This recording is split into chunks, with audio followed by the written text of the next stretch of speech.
Everybody alive? Yes, sir. Everybody all right? Yes, sir. All right, too to see you. We almost back. We almost back to full capacity. This Shabbat and next Shabbat, it'd be like 3 people, 5 people. And I got to savor the moment in that right. Don't usually get that many people here.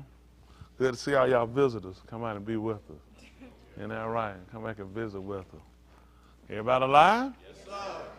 Well, that's good. Trying to listen, trying to figure out and configure what we got to do to get this thing right. Have y'all been considering on the message on last night? It's time to. If you hadn't, need to consider. It's definitely later than it's ever been.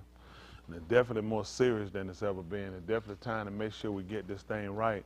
You know, really being honest with yourself, considering who you are, where you are, and being willing to do what it takes to make sure you get to where you need to go. And that's to be with Yahuwah. This thing definitely winding up. Make no mistakes. You watch world news, you'll see with everything going on. It's, you know, the people tired of the oppressive government, people trying to overthrow their governments. And, you know, I was thinking about today what would be a great solution. I think that every country that's got a conflict ought to let the world hear it. Let the people decide. Let the people in the country decide whether it's something we want to intervene in or not. And I guarantee you'll find more world peace. Let the people decide it. The other looking out wallets and see it. If that's a war we can sustain. That's a war we can afford. If it's something it's worth us even getting involved with, because a lot of stuff that people getting involved with and fighting ain't even nothing we need to get involved with. You ain't gonna be able to fix everybody's conflict, because a lot of it goes too far. It's too deeply embedded. You can't fix it in a conversation. It's just that's the way it's always been for them. It's like the Hatfields and the McCoy. Nobody don't stop these white folks from fighting each other. The Democrats and the Republicans, they've been fighting for years. When the founding fathers set the country up, when they initially did it, they never had an intent on it being separate parties. Most of y'all didn't know that though, did you? They were one party. There's supposed to be one party. They feared the divide of 2 parties. They had other different parties that were already trying to stream up then. They never wanted different parties, because they know with different parties there's going to be a conflict. Look at where we at now. January the 6th. We spending so much time on this. This is just where their mindset at. White people decide when they want to do something, they still justify whatever they do. It's wrong in everybody's eye, but in white folks' eye, they can make it right. I did see the news today that Russia is now they threatening Israel, telling them that if they send over this defense weaponry over to Ukraine, there will be retaliation against them. So everybody know how that. I said, well, that makes sense, because this whole battle is supposed to get to Jerusalem anyway.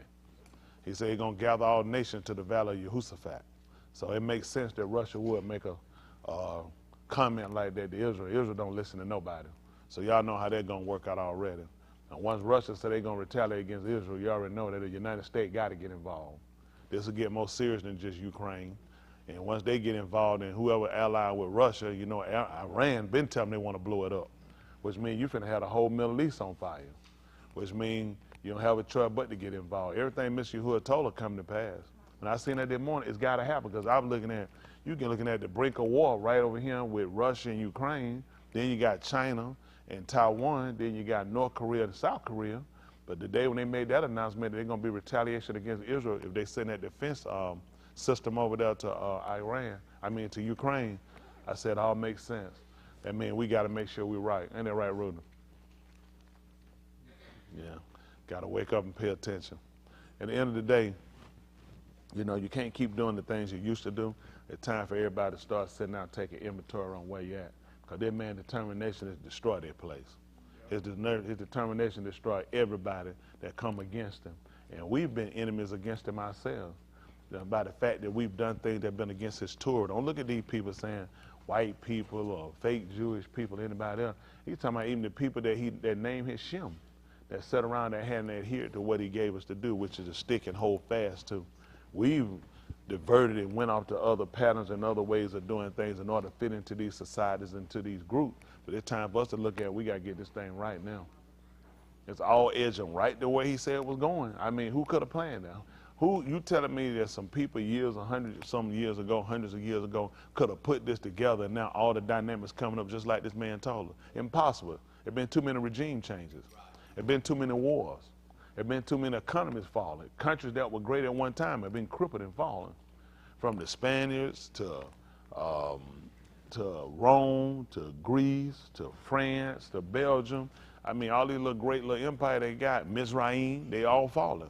Britain, all these great empires fallen. America, you're on deck. They on deck. Then told pissy LeBron James. I've never been a fan of him. I just haven't been a fan of him. That don't mean he's not a great basketball player. That don't mean I have to be a fan of him for that. I definitely think that if anything, these rappers, other rappers, Puffy, I don't know how a man supposed to be a gangster rapper call himself Puffy. Puffy. That's what they tell you when you wake up in the morning, your eyes swole up. You look puffy. Remember that? Isn't that right? You look puffy. They tell you your legs swole up, see a bone. They say, oh, you look puffy. And now he done took it for a rap name. What he calls it, pissed in the ditty? Whatever he call it, so. These folks just a waste of time. That just show you how much control these people got. Again, I'm not a proponent for any of these guys. I'm just a proponent for them having the ability to be able to have free speech. Now Nike has decided to pull away from what I didn't know. Kyrie had some shoes or something. I'd never seen him. I wouldn't have worn them anyway. But anyway, he had, I don't know what they look like. He had a kind, so they decided to dump him. But you know, it's amazing. Nike, Adidas, none of these people pulled away when George Floyd was killed in support. These people all send support to the police forces and other places. They just show you where they are, how hypocritical they are. When all these white organizations have things to say against black, quote unquote, black people, African American, they still stay there. When the owner of, the former owner of, who was that, the Golden State, when he came out, when he was telling his white girlfriend how not to bring no more of them black guys to the game, I didn't care for the clip. I didn't care about what he said. That was his choice, and I believe he had a right to say it. But Nike and them didn't pull out then. Nobody found out a problem. Another owner just made a coach for what the Boston wasn't about. What's the coach that made the racist comment for the Phoenix Suns? But Nike ain't pull out from them. See what I'm saying? All of them hypocrites. See, this is the problem with people of color. That's why you got to learn how to turn away from these people. Let these white folk have it. And this is the thing you got to do. Don't get mad with them. You impact them economically. You ain't got to go and fight them. Do the same thing. They showing you how the power works. They're crippling these guys on every end. Everybody that's a friend of them, that supports them, even though they're wrong, will stand with them. We won't stand with nobody right. That's why I told you. That's why I'm building with y'all. When I said this to the whole entire black race. Al Sharpton, who is this other guy? Jesse Jackson. Who else they got? Who else they got? A great one, the so-called black, any guy. Keep doing what you're doing. Take these niggas money. Yep. Take every dime from these niggas. Rape them. Y'all deserve it. Yep. You deserve it. I mean, when somebody try to stand up for you to do something, hell, you leave them in the cold. Yep. That man just sent a link, and that man done lost everything for a link. Yep. That man made a comment, yeah, we finna take over, we finna kill. That man never said this. How you send a link and your whole world is unraveled? Yeah, keep doing what y'all doing, man. I used to criticize y'all. Keep doing what y'all doing. I mean, that's what black people want. It's bad. It's sad that you elect somebody that'll rape you, take everything for you, do nothing for you. You'll support these people. You'll stand behind them. The man sent a link, just saying, "Hey, click a link, share the link." They come. So this movie that you're advertising, whatever they say he said, post. He said, promote. Oh, wait a minute. He said, I ain't promoting nothing. I just posted a link. I said, I got an Instagram. People follow me. I sent a link. I just put the link on here. That's it. Now you got to apologize. All the Jewish people I hurt. That hurt you? If your truth is what it is, how that hurt you? Right. What hurt you is you don't want to be exposed. See, when our people look, a lot of stuff, it don't make common sense. See, when you look at the truth, then you'll start to recognize that a lot of things you've been told have been a lie about yourself. Everything you've been told about you has basically been a lie. Everything. How many times you were told, like y'all younger now, they don't talk about it, but years ago, like a lot of them, like this a new style now, don't comb your hair and walk around nappy head, as they call it. But for us, we would come along, man, you had nappy hair, they'd criticize you about nappy hair. You know what I'm saying? That's what they would criticize because they want you to straighten it, get away from your hair being tight, coarse, because it was too close to the Mashiach, the anointed one. They're called the Christ. Anything that made you look a symbolism toward being him or closer to your roots, they drove you away from it. Braids, that stuff. People want that, and then they try to get you away from them. I told Michael Jackson heard us. He brought the Jerry curl. It was out, but when Michael Jackson put in and dropped that thing right down, that did it. I'm telling you, people, we got away from. We got away from the afro. We got away from the braids. We got away from the plaits. We got away from the Afrocentric like shirts. You know what I'm saying? People were wearing the dashikis. Though in the 70s were big. The dashikis were big, but a lot of people. I'm telling you, in my career, people were wearing dashikis. It wasn't like everybody, but it was more cultured toward the quote unquote African American type code. There were things we just did. You know, the grease. We had the Stay South Fro grease. I don't know if they make it. That was you putting in your house, Stay South Fro grease. They had all that, you know what I'm saying? Afro sheen grease, that green grease. You had it. We had the spray for our hair. People were using Ambi. Ambi was good for your skin tone. Ambi, most people don't know what Ambi is. Ambi was great for black people. They got rid of everything. Walking product, they sold stuff toward, feeding toward. That was in the 70s, and we weren't as well, let me say that we weren't. They were more conscious toward us than we are now, as toward, you know, passing the soul brother, that content, how we shook hands, how we did certain things we said to each other. But now, I mean, I don't think they were conscious toward the religious aspect of who we are, but they were more conscious toward being more Afrocentric, being more connected, you know what I'm saying, being more empowered. Our music really spoke to us and our culture. The music now, I don't know what the hell they talking about. But I mean, now, I just don't get it. I mean, the music did, you know, like the one we read, there ain't no stopping us now. Why would you want something like that out? Who? Ain't no stopping who? Black people? What y'all doing? We on the move? What you think? He want to sit out here, man, let's throw the line, how about stick the girl penis in our mouth. Nobody talked, they were looking at, man, our people, they were saying our people progressing. And they were saying, listen, we on the move, ain't no stopping. It was empowered. You don't fight on ain't no stopping us now. The lyrics, and it don't make sense. We're going to get ourselves together. Ain't going to, let me borrow for a second. Well, yeah. We're going to get our, ain't no stopping us now. We on the move. You put it back, you know what I'm saying? We on the move. You know what I'm saying? We're going to get our stuff together. Come on. We're going to polish up our act, y'all. If you ever been held down before, this don't even look right. The lyrics, speaking of country, where we going? Somebody going to say, what y'all niggas doing? Y'all retarded? But now the stuff here, hit a nigga, bet you won't knock a nigga out. Where we going with this? Tap the club, F up the club, where we going? And the police ain't going, oh, they go to police, F up everything. You tore up the people's establishment. What do you think was going to happen? The police, it wasn't that bad, the police messed it up. See, they'll give you that type of music. They'll let you talk like that because they'll mess your head up, and this is why we steadily digressing, we're not progressing. And that's why it's important to talk to our people and get our people conscious on how to deal with each other better. I'm being honest with y'all, you just can't know how to deal with us. Because you got to be conscious of the fact that everybody comes from different walks of life.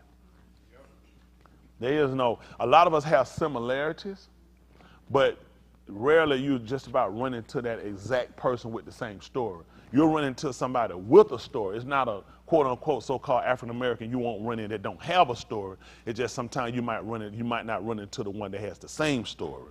But you got to be conscious of the average will come from what? Just like normalization, maybe being molested, single parent maybe, or both parents in the home. One might have been alcoholic or an abusive parent or coming from poverty. There are a lot of things we can all connect to. You know what I'm saying? And these are the things we have to look at. So you have to consider when we see each other, you're looking at another person that's a part of a struggle, that's trying to overcome something.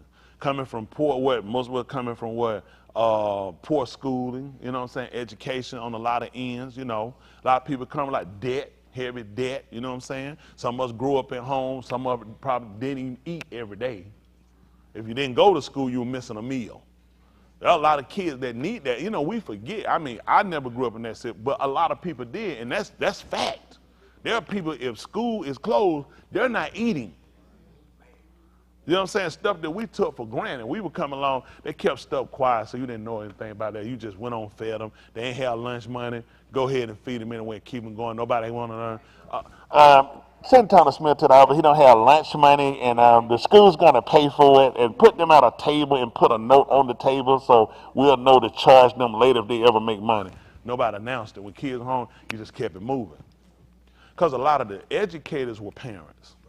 Yeah, that's the difference. I'm a proponent now for that. I think that a lot of educators should be parent or have that type of experience, because you got to understand the dynamics of a child, how things work. You got to know when a child acting out. If this is a kid that's trying to get attention, this is a kid that has a deficit disorder, if this is just a kid need a pop, a conversation, you know, this is a kid I need to get out of him because you got something deeper going on, you need some psychiatry help. We were coming along, they didn't have a psychiatrist for us. All your psychiatrists would send you to the office, there's a paddle. And we don't get this straight. When you hit the back of them jeans and heat them up real good, whatever it is, your mental problem has gotten better. I'm just being all this stuff, y'all, they make the kids retarded. They make them crazy. Every kid now got some kind of mental or needs some pills, need a shot. Man, they want to pass out no pills, you forget this belt. We had one teacher, she'd put you in there, she'd take it in her closet. She had a closet right across her office. Name was Miss Peterson, she'd take you right, come on, baby. Take you right across that hall, take in that, listen, take in that closet, heat that thing up. She not wasting no time, put you in no office. You come right back in there and sit down. She let her know, man, she had kids. She had already raised kids. She like, she know how to deal with it. She wasn't telling that junk. She'll sit there and talk to you the whole time you working and you get through this. She tell them, before you get through, you just listen to her. She said, better have my work done. You like, for real? You've been talking the whole time. Still had to get it done. You know, they just knew how to deal with you. They understood kids, you know, situation. Know when you got to get your behind over here. You know how to talk to a kid versus every little thing in the office.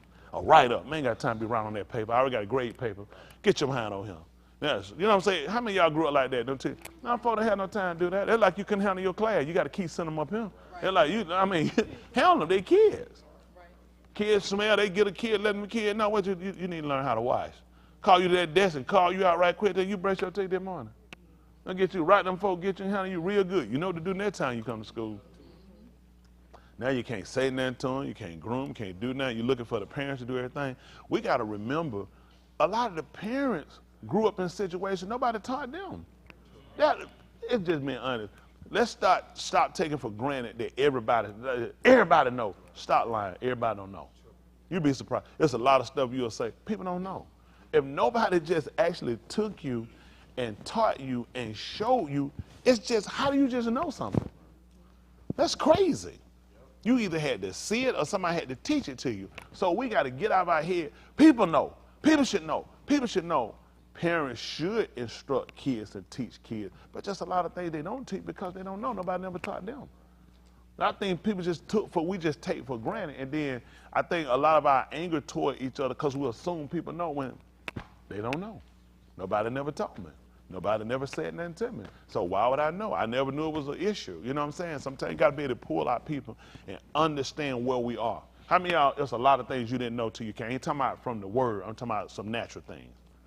But I'm sure some people would have told you, you should have known. There's a lot of things I didn't know. So that's why it's important for us to learn how to deal with each other culturally and learn how to, to have conversation about natural things too, because they affect you spiritually too, believe it or not. Because once you feel like there's a lot of things you don't know naturally, a lot of people say, well, I can't possibly know things ruach and spiritually, and a lot of times people give up, especially us. We're the easiest people to quit. We'll keep fighting at something that don't make sense.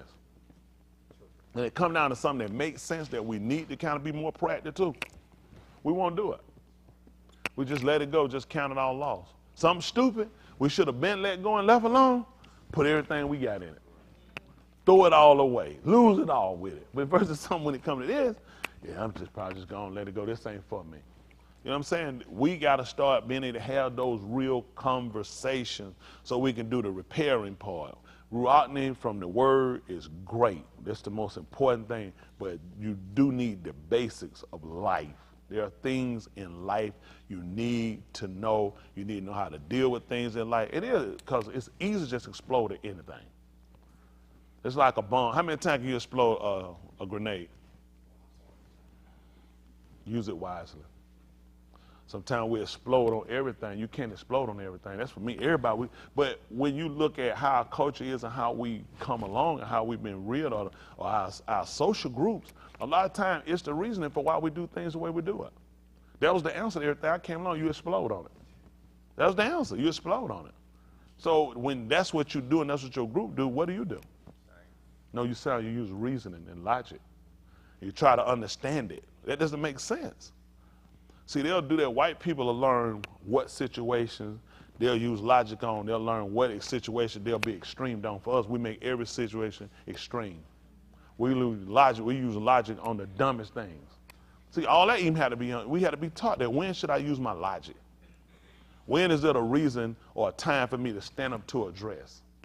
Just like our people, if they showed on the news that a quote-unquote Jewish person had drugged black people, a black person, so-called black person, what is a female or male, then we'll be proactive because we can see that we understand that. We don't understand if we're not, people can hurt you without putting their hands on you and do more detriment. That's why it's hard for our people to stand up and kind of fight. They're looking at, where are the so-called black, where black people at? We don't understand the cause. We don't understand the cause. What's the reasoning? Well, I mean, how do you combat that? And then they love so many things. They made us love everything we got. We love Nike. We love them people. We love all these people. So you don't want to give them nothing you love. That's how they make you hold on to stuff. They make you love it first.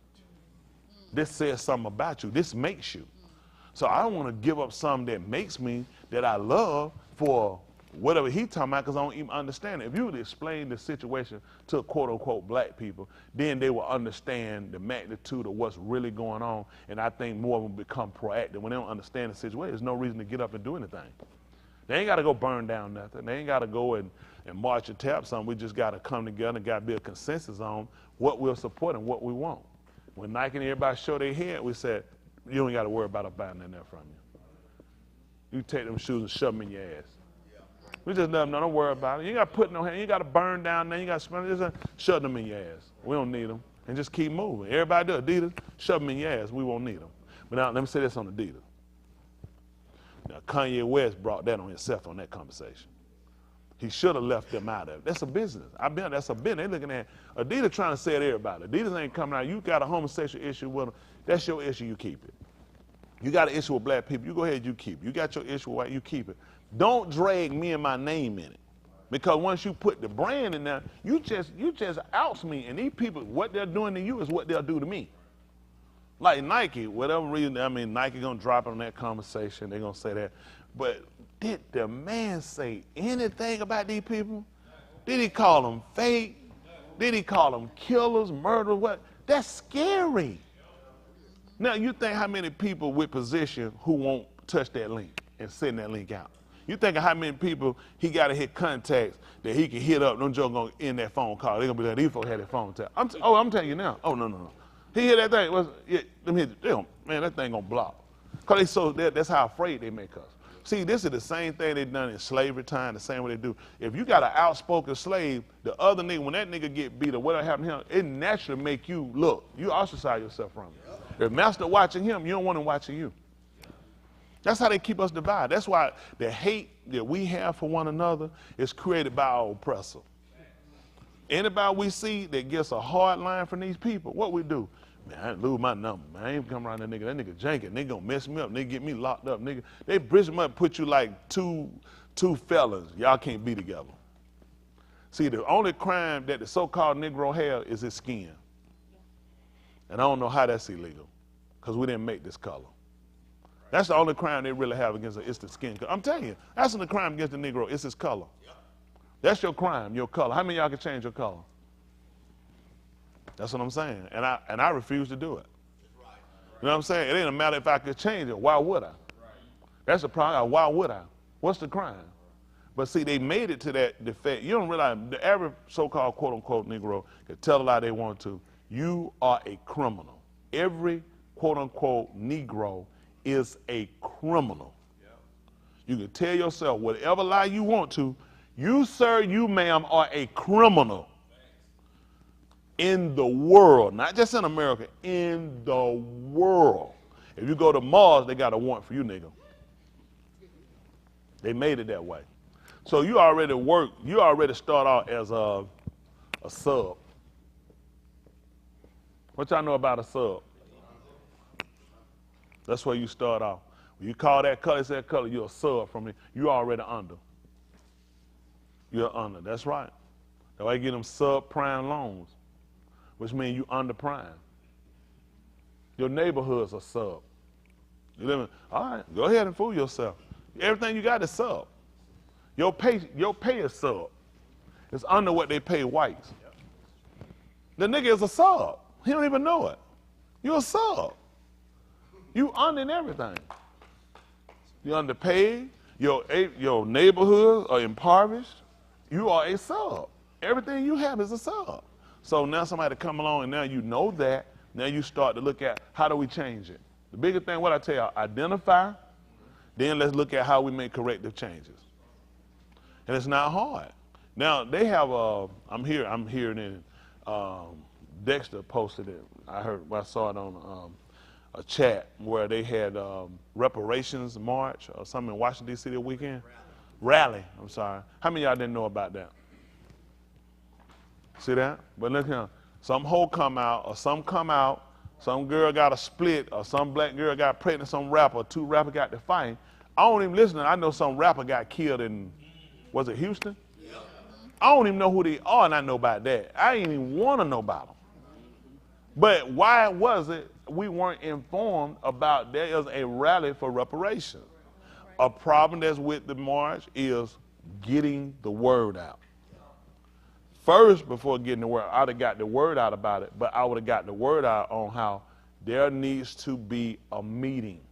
Don't ask for our support. You run up here and ask these white folks for something. You hadn't talked to us. What are you asking for? It needs to be sensible. You got it? We don't just, let me tell you something. I wouldn't personally go and ask the white establishment for just money. Y'all got it? We need more than just money. If you get money and they're still in control of it, how long are you going to keep it? We've all had money. And where is it? That's right. We need money. We need education about money. We need institutions that we can control to put our monies in. We need land. There are a lot of things we need. We need medicine. We need to be able to medicate ourselves. Reparation to me can't just be money. I think if you do that, that's a piss poor march. That's all you want is some money. You ain't ask for nothing. Look how much money they gave out from PPPs and everything else. Let's go ahead and try that. From PPPs, from what's the other one? SBAs. So let's show you where's the money. Back in the hands. And now you owe for 30 years. You see, well, this is a bad march. I don't know what they're asking for. That's why I said, let's communicate. This one they can say, well, we can't get everybody to one place. Hold on, nigga. They got TV, they got computer, they got Zoom. Don't use it for no sloppy excuse. You could have had a mass meeting somewhere.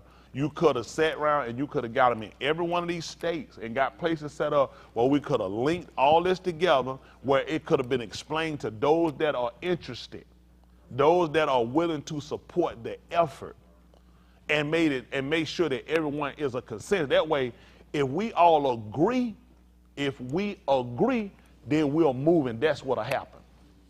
I'm not going to ask about something I want. I know I ain't getting it. I'm not doing. That's just retarded. I'm not going to do that. I'm not doing that. That's retarded. When we have out this meeting, they can take it wherever they want to take it. If we all agree and that's what we're going to do, that's what we get. That's right. I didn't come to ask you. I'm telling you what we'll be doing.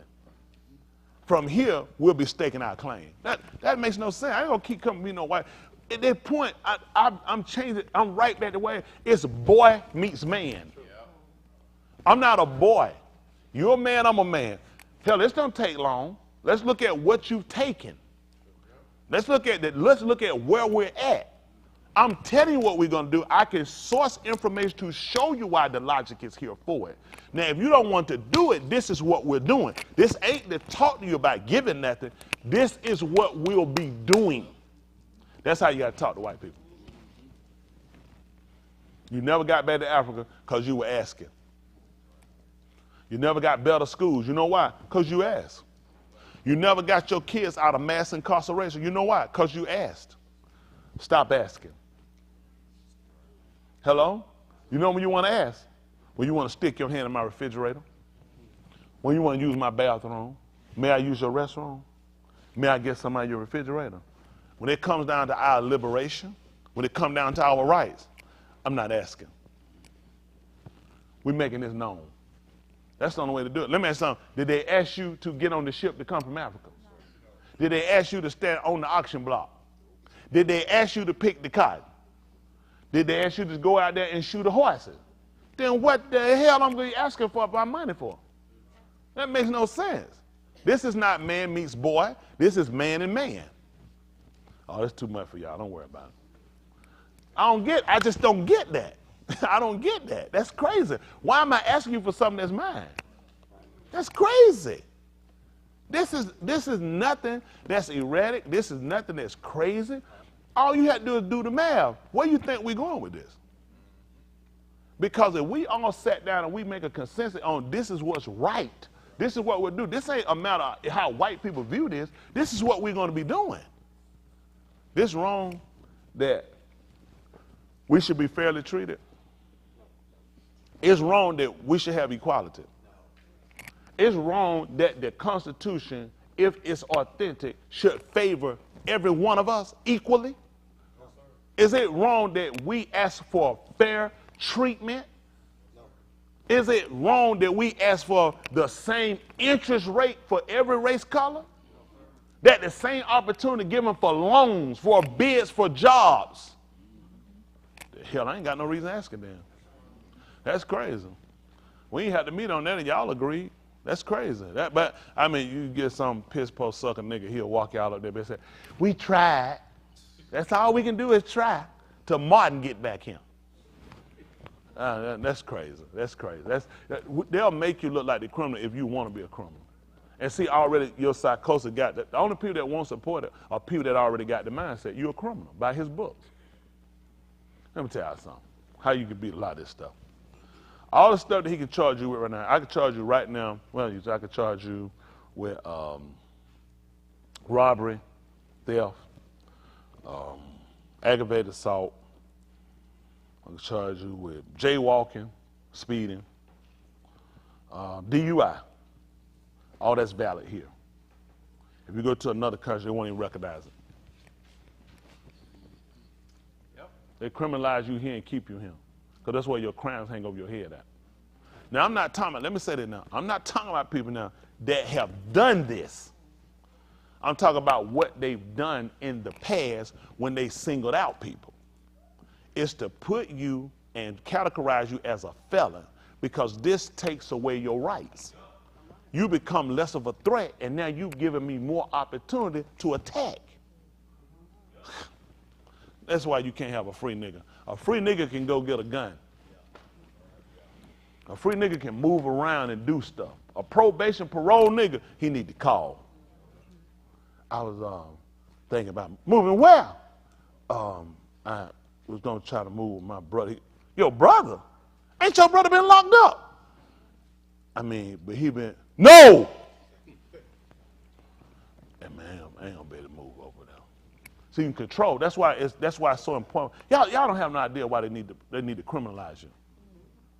Because it takes away your quote unquote free rights. Now you can't say now it's because you're black. Because I don't see color. I don't see color. All I see is right and wrong. And you ain't gonna believe it. Y'all niggas is wrong. See how they play you like a fool? Man don't see color, just ride beside him and see if he stopped at red light. Say, you shouldn't have stopped at that red light. Why? Because you don't see color. Right. I see color, and I also know right and wrong. Stop letting people say stupid stuff. I don't have conversations like that. Don't tell me no shit like that. What's wrong with you? I don't have no conversation. That's stupid. Why do I tell somebody I don't see color? I see all kind of colors. That's right. It still don't change what's right or wrong. That's right. If somebody, quote unquote, black does something wrong, you ain't gonna believe it. He's still wrong. That's right. That's just fact.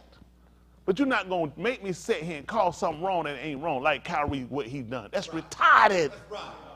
That's right. I posted a link, and I'm gonna apologize to a race of people. Ain't nobody apologize to us.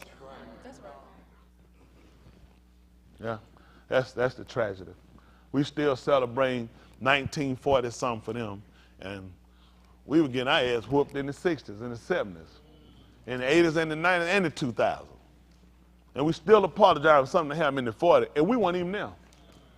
Not anywhere we were not there, Boston. It wasn't even in this country. I can't get that. I wonder, can I go to Ireland, they celebrating niggas being emancipated over here in America.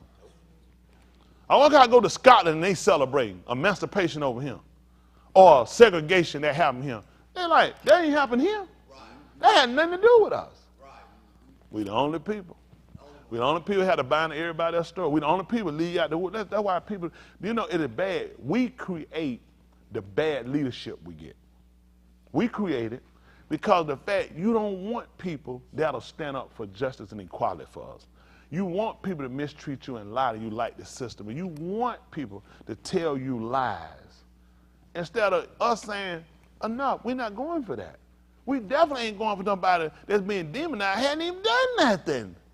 But this is the old system that we've always had.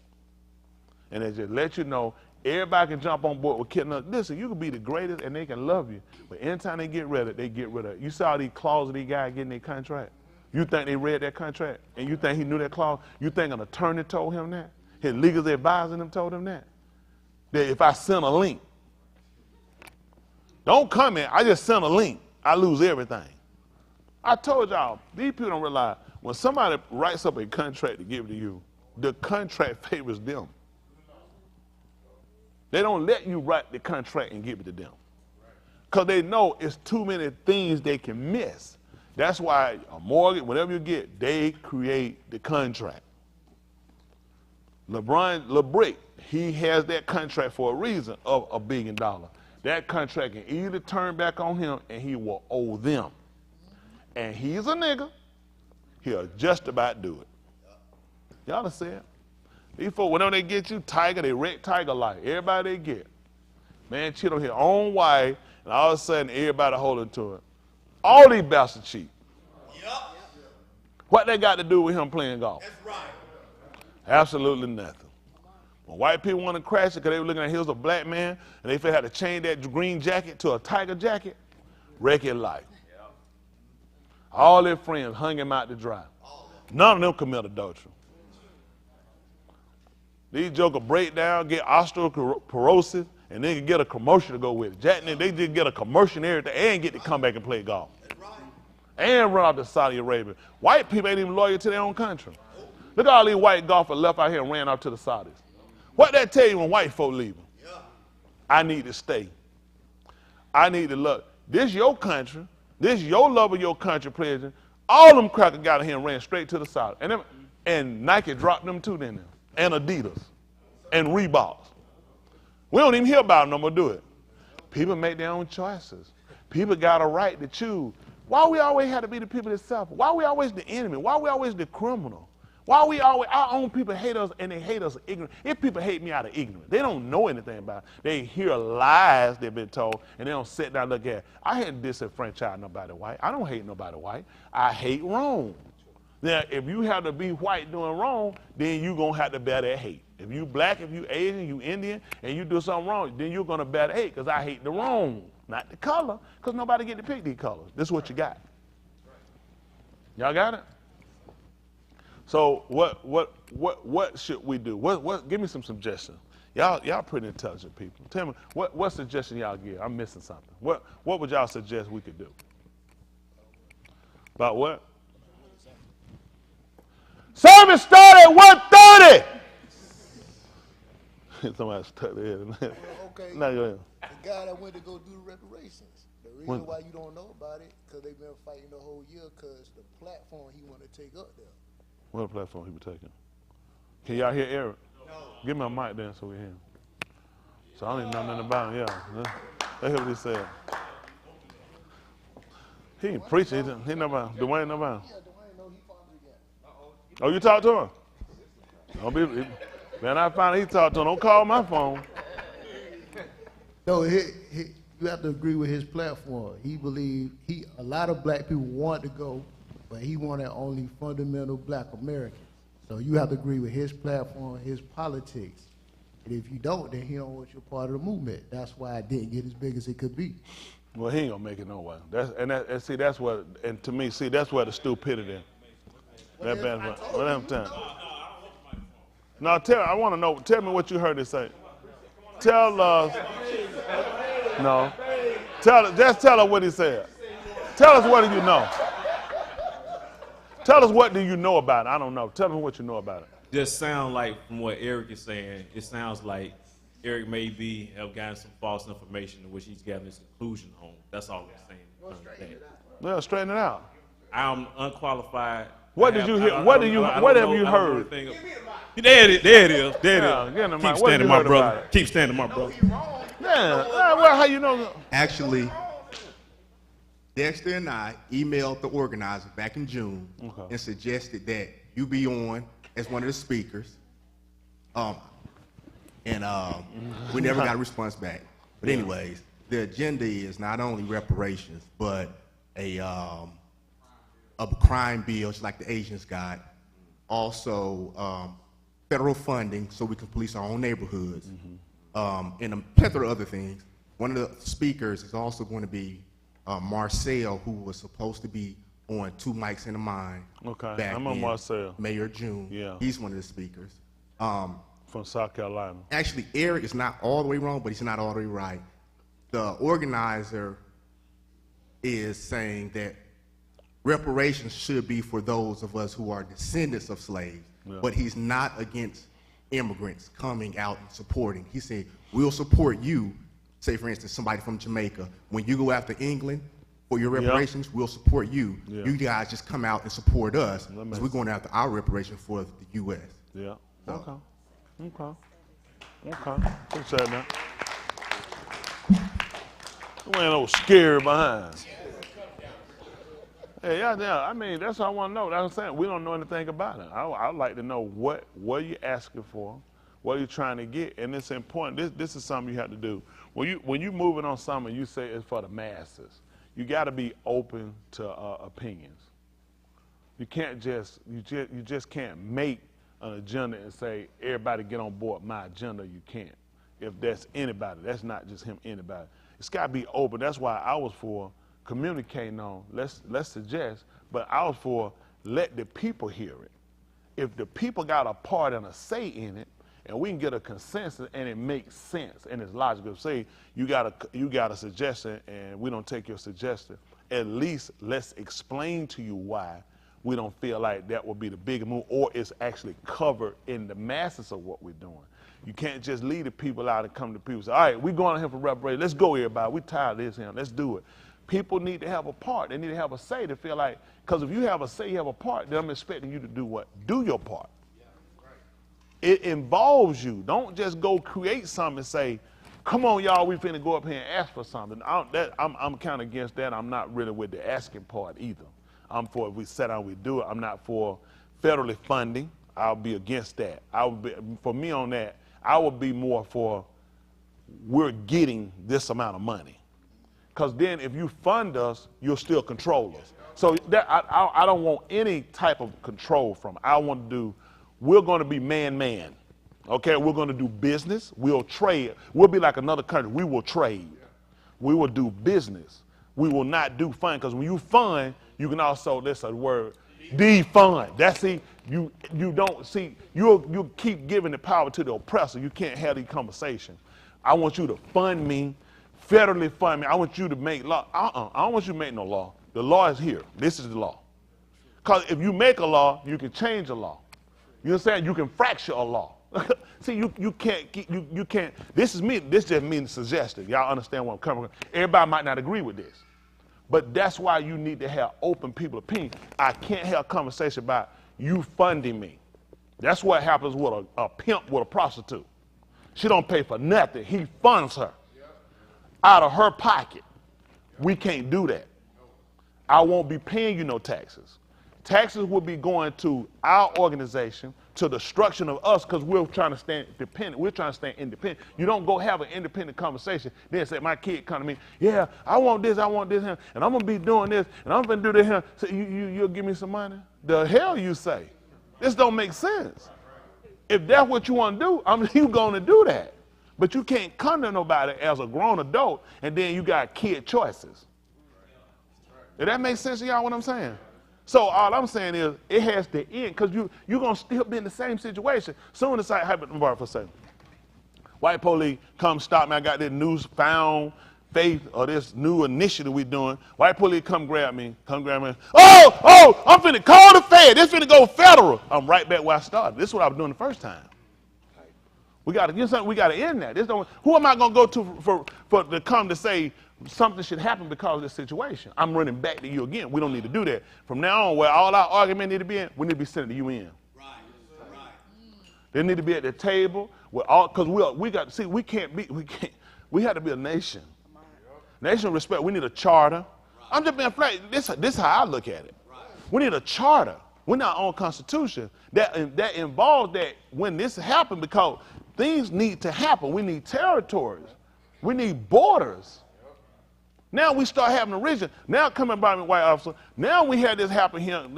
Now we're going to start looking at, okay, this is an international situation.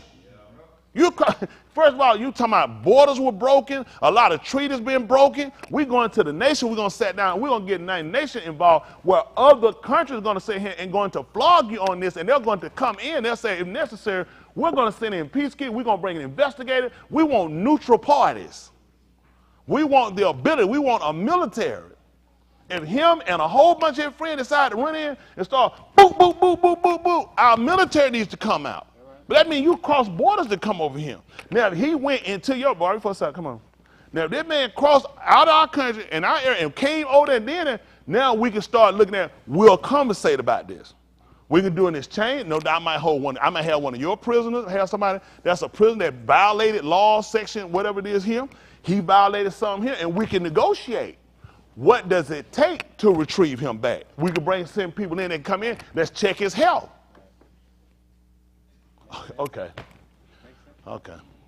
They don't want to do some nigga stuff. I don't do no nigga stuff. I don't do nothing involving me. Still had to go talk. I don't have that come. Let's do business. Let's sit down. When I talk to white folks, we sit down and talk. Let's talk a bit about trade. We're looking, what we'll start doing. We'll start buying this product. We'll let you manufacture this for us. And you'll buy from us. That's how you now you build an economy. By trade. You know what I'm saying? Because now we'll manufacture, you'll buy this. We want to do the same thing. We want to talk to China. We want to talk to Russia. We want to talk to France. We want to talk to England. We want to trade. That's how you build yourself. When you talking some damn federal funding, you come in and come in for the federal funding. Damn, ain't got no money, man. Why you come now? I don't see that bad. I don't want to hear about your budget and what you got set up, man. You have to establish yourself as a nation. You need a charter. You need to set yourself up, and now you can start making money through trade, through industry. We need borders. Can I see somebody coming up? Where your passport, big man? That's all I'm saying. You have to keep down stuff. That's why other countries got it. Because some break out, well, you ain't supposed to be here. They do it to you when you're in a certain neighborhood. True. Go riding through Beverly Hills and your car smoking and they don't hubcap missing your tire. They're going to pull you over. True. I need your license. That's a passport. I see you not from around here. Was it the reason you were here? Because something happened. We need to know who need to be here. That's all we saying. I'm not against whites coming over, people doing that or whatever. We just got to learn how to respect each other. And apparently, countries are getting more respect than we're getting. So I need to stop being a nigga, and I need to become a country and a nation. Right. That makes sense. Yes, you know something about politics. What I said, fall? Not fall. That's scary. What I missed? I hear what you're saying, but with Lane. He said, "Can't hold on, get him a mic." This one guy, he got a. Oh, you got a mic. Where your mic at?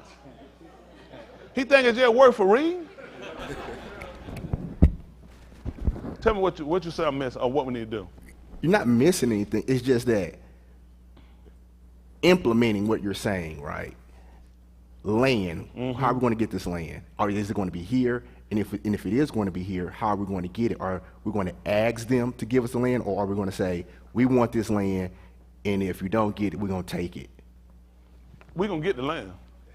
I mean, I'm not asking for nothing. I ain't asking for no land either. That's what I'm saying. Like, that's how we're going to have to do it. That's how it's going to have to be done. We don't farm this. This is it. We got people go. You do the same thing you do if people want to stay where they at. We got to have a designated place for our capital. So we're gonna have, that's got to be done. They got one. Every land, they ain't asked for them when they took Texas, which was Mexico, Arizona, New Mexico. I don't know how it was new. It was Mexico the first time. You shortened border and you took things. All we tell you, this is what we want to do. Everything has to be done fair. We've been here too long to have a conversation on, can you please let me have? Hell, we ain't new. Ain't nobody got more of a generation of a people here than us. Who has more of a generation of people than us than so-called quote-unquote American Indians? Most of the whites here, they 2 and 3 generations and then they overseas. So at the end of the day, it's time to just sit down. It's going to cost everybody. It's a give and take. It's a give and take. But at the end of the day, we have to sit down and look at, we're trying to secure, and if you can give Indians federal regulated land, hell, we're going to have this going to be done. We got to have a capital. We got to have someone. We got to have a military. We have to have a military. You can't be respected with a charge. Either you got to be able to employ one. I don't want to employ one. We need our own. You got to have your own military. You got to have your own police. Keep your people. The Palestinians got their own. They saying right up there, we got to have our own.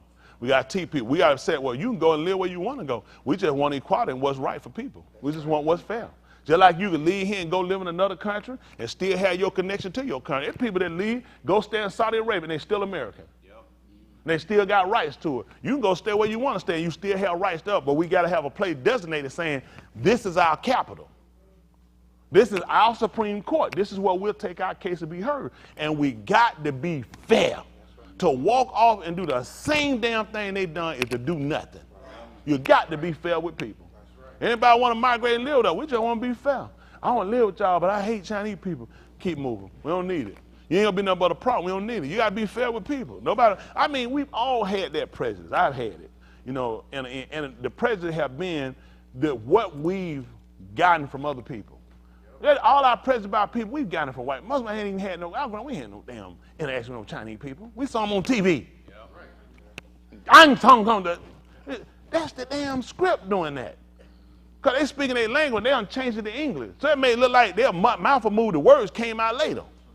So they gave us this bad phenomenon about this bad conscience of them. Chinese people, they lips be moving and no words don't come out. White people say it's funny, they know what they're doing, but they know we ignorant. And our ignorance is what hurt us. So we got to get rid of a lot of the ignorance we have about people. Hispanic people, all of them swim over here. That's a lie. They were here before the white man came. But what we always hear? Illegal. They all illegal. They all come here. We say the same stuff we done heard them say. So at some point, it's just time for us to kill a lot of ignorance we got and start looking at it's hurting us more than anybody else. When you're the person being hurt by the ignorance, you can't keep continuing to be stupid. At some point, you got to get conscious. So that's what I'm telling you. We have enough intelligent people around the globe, our people, to sit down, and a lot of this stuff should stop. It should stop. And then with our own people, there needs to be hard, swift, quick penalty for child molesters, for rapists, for murderers of our people. Swift and hard. We got to stop it. Our school got to educate and teach our men how to be men. Teach our young girls how to be women. That's got to be mandated. Can't have no help. You want to be gay, that's your business. You can't teach it him. You in the privacy of your home, bang the hell out of each other. It better not crack a window. Let that doo-doo stay in that house. Don't flush that toilet. All gay doo-doo go in the ground in your yard. I don't want that doo-doo messing with that heterosexual doo-doo. If you do, it's going to be a mess.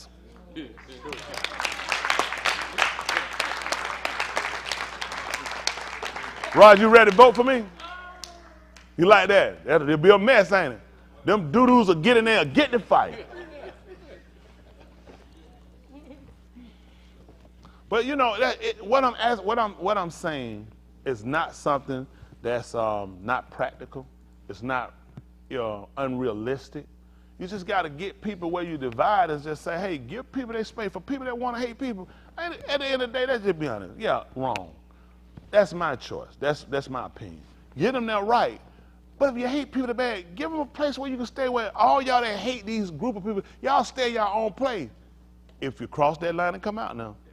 That's how, if you cross that line and come out now, you fair game. We got to let people just get things where people fair. It's got to be fair. And being fair means someone going to have to lose something. White America going to lose something, we got to lose some stuff too. That's just being honest. We incarcerating up here, I'm telling you. Jail cell, we'll have a smaller jail cell percentage. We'll have a smaller keeping the people in jail. I'm for 2-man cell. Right. Only 2 cells. Every time I tell them, every time we get 3 criminals, just kick old Sparky on. Now, see, y'all can fight it out, but all I can tell you, we can't hold with two people. Man, niggas won't get locked up for nothing. Everybody, it's just, what I'm saying, you got to have some penalty stricter because they kind of make things lax where they can hold people and they kind of create criminals because of the economic system, because of the education system they give us. And it's just, and not even just the education system, because we don't want to use that because, I apologize for saying the education system. Only the education system because they more or less now educate you to be a criminal because they put you in a situation that you can't really get out of and you can't keep up with. And because of your home situation, you doomed to more or less quit, fall out, get socially promoted, which is going to make you a criminal. But we can't use the education system for this. Why? When Uncle Ted and them came along, I don't know, Uncle Ted, did you graduate from high school? Most of your brothers and sisters didn't graduate from high school. And a lot of those people weren't criminals. Right. So, you know, it's the morality. That's right. When you say somebody get locked up, it's the morality that we lost in the home. We got to go back and instill morality in our kids, in our home, in our women, in our men. That's what we lost. Get the morality part. And that's what we keep saying, education is key. You won't believe it, but a lot of criminals are very intelligent. Educated. I don't know why they keep passing that thing off that criminals are dummies. I don't know where you get that from. That's a lot. You have a lot of lawyers that are incarcerated. Ex-police officers, I'm talking about ranking. You got judges. You got all kind of people with college degrees, doctors. You got a lot of people in prison, incarcerated, in jail that have degrees that are not book dumb. You got what I'm saying? We just need to educate our people on morality. Y'all got it. Those are the disciplines we got to get back. You'll beat them every time. We did it in slavery. We did it every other time. Our morality is what we used to beat them out, not our book smarts. We got the book smarts and we still dummies. How we get this smart? We way smarter than we was then. Can read and write in cursive, all types of math. Scientists and doctors. You know what I'm saying? Inventor. And hell, look how far behind we are. So that's not the key, is it? We need to control to be able to educate our people on things that affect us. Let me tell you what, quote unquote, they'll call it Asian. I can't remember the exact name. They say Chinese culture or Japanese culture or Taiwanian culture or whoever. They're going to educate them on their history. They're going to educate them on their people. They're going to educate them on the greatness of rulers that rule their country. They're going to educate them on wars they fought, the losses as well as the wins. So they'll learn from the losses as well as from the learning from the wins. So they'll learn to continue that factor. While they lost that, they'll make sure they come in. They'll implement other changes to make sure we don't get any more losses. Who's educating you about your wins and losses? Your inner captain. And which he's telling us nothing.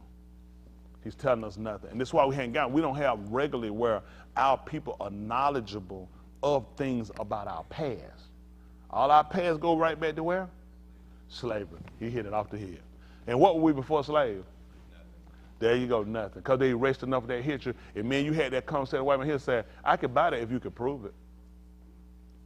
Now I got to call him cracker, hunky, redneck, because I'm pissed because I don't have it. But I know what I feel. I know what I feel. I know I had to be something. Let me get this straight. I was in Africa. I was eat myself. Green monkey scratching me, giving me AIDS. All my women tits were down to the knees. Looked like a gorilla. And for some reason, he wanted to bring me back home. Butt naked. We were evil. When he walked up on me, I had one of Uncle Ted's legs just chewing on it. And he said, I need to take him to America and let him pick cotton and let him shoot horses and grow crops. Does that make common sense? Who does this? Which means he saw something else about you. And he learned your culture, he learned what you knew how to do, and he broke you down and he erased your knowledge. After he learned it, so now he can come back and teach it to you so he look great to you. I'm telling you, don't be stupid. Don't be stupid. You know you had to be better than that. Don't make sense. How many of y'all seen somebody on the street homeless and some move you to pick them up and put them in your house and they look stank with some clothes under some cardboard? So you tell me, why white folk don't do it to them homeless people? That's right. I mean, you done went and got me and I've been green monkey scratch. Right. See what I'm saying? The stories they tell you are to dumb you down, to make it look like he is a hero and he is a savior to you. And that he got you when nobody else wanted you. Everybody wanted you. The England had you, the French had you, the Belgians had you. You know what I'm saying? Everybody's had you for a reason because they saw your worth. Yep. Your worth, listen, your body parts are expensive. Everything about you, this man sees he can make money from it. Your stupidity, he makes money from it. Yes, sir. Your knowledge, he makes money from it. Your body parts, he makes money from. Your women have baby, he wants to keep the placenta because of all of the nutrients. He can make medicines from it. He can sell this. They can do studies from it. They can enhance white people, and you don't even look at it. They need you to live. They need your plasma, everything about you. He just don't tell you that. Everything about you. That's what people use you. Listen, all the folks, they holler, J-Lo booty. He ain't gonna do J-Lo got her booty from us. When y'all know Hispanic women were known for booties? Just stop it. Man, that girl had that thing bumping in them bushes. In the jungle, the mighty jungle. Pick all them squat, getting that cart, picking them peas. Boy, booty like 2 watermelons in her drawer. They were looking at that thing. They know that this. Yeah, you got it when they was in them fields squatting. Let me tell you something. They start all that Brazilian butt lift. Y'all know the Brazilian, all them butt. Y'all do know there's more niggas in Brazil than anywhere. And they gonna show you a white woman talking about Brazilian butt lift. Stop it. Stop it. No, good and well, these folks done told you like they'll put any face on it other than you. What a holler, J-Lo booty. Man, we been had booty. Just stop it. Ain't that right? But that's how but it works because they don't want to put anything on you except negative connotations. That's why you gotta learn how to take what your enemy tell you and think. Process. They're telling you this for a reason. They want to make it look as though you don't exist, that you're not needed. You are needed. You ain't just here just to hold this thing down. You're the one keeping it up. You know what I'm saying? How they say, man, hold it down. Not me. I'm going to keep it up. Yes, sir. Y'all got it? Yes, sir.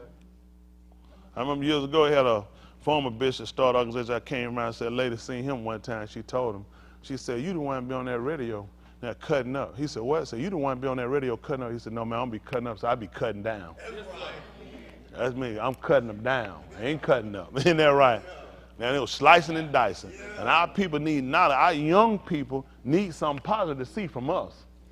They don't need to see us going and begging on another man. I ain't never seen my daddy go begging on another man. That's why I ain't doing it. That's right. That's right. That's it. It look bad. That's it. These are parents. You see me and go, oh, my poor kid, what they going to do? You don't get me? You don't need to see that. Y'all passing on your kid. Don't be going begging no man for nothing. That's right. We got to try to get our kids. You don't see them do it. How many white folk come beg y'all for something? Then what you begging for? We got to cut this foolishness out. Now, I got to get ready to move forward. I got to give me some positive energy. What we get? McKay, didn't you flunk last time on positive energy? You sure you didn't flunk? How many of y'all remember him flunking on positive energy? Why all these people remember you flunking? You a better man now? All right, come on, let's see what you got. What we get? You want to use the meals? Come on, Il. Still got time. What we got right here for y'all come out your corner? He negative. He negative. Wow, you just picked the man out the room. Wow. Woo, you heard that before you meant something. So he said you negative. You want to be negative? Y'all want to be positive, you want to be negative. He said I want to be positive. Okay. Let me fix it. Check it. Positive. Look mighty spiffy there. That's all. We got that ready. All right, y'all ready? This ain't a gunfight. Positive energy. Both sides. Take one. Good. How you doing? How can you do that? You do a lot of laughing. You ain't on nothing, is you? You don't know that shit. Now you keep that there. He keep a good energy though. That's pretty good. You back? You say you feeling good? You like you ready to go on a killing spree or something like that? You know? Like part 2 of your killing spree about to start up in this mother. Let's try it one more time. That was pretty good, right? Y'all watching? You don't know who's gonna get picked. Let's see. Positive energy, take 2. Watch the ears. Go. Good. How you doing? I gotta put that arc in the arc. Strong brother. You know what I'm saying? Because we want that connection. We just want to we want to let them know. Not only I'm concerned about how you're doing, I am concerned too because you a brother, which makes us family. We got a relation. Y'all got it? We related. Twin. Ready? Back it up. Positive energy. Here come the ears. Take 3. How you doing, man? Good. How you doing now? Okay. Somehow I missed it. I don't usually miss nothing. It was him. What'd he do? He didn't say brother. He said ark. Yes. That's our word. Ark is brother. That means strong brother. Brother just brother. Ark is strong brother. Isn't that right? So really he beat you out on that one, didn't he? Part 2, part 3 of your kiddos brief in the start. Y'all did pretty good. Let me get 2 more. Who want to give him a hand clap? Did good. Oh, you know it. Come on, Joker. Come on. Mr. Green Glasses. Who am I get for Green Glasses? Come on, Ian. Ian, ready to preach. Ian, just check on him. Don't preach to him, Ian. The man got to make it in. Let him make it in. All right, we got negative, positive. What we got? Negative. Wow. He said, you negative. That's how they work out. I'm going to say I do with you. All right? Back it up a little bit, homie. All right. We got positive, negative.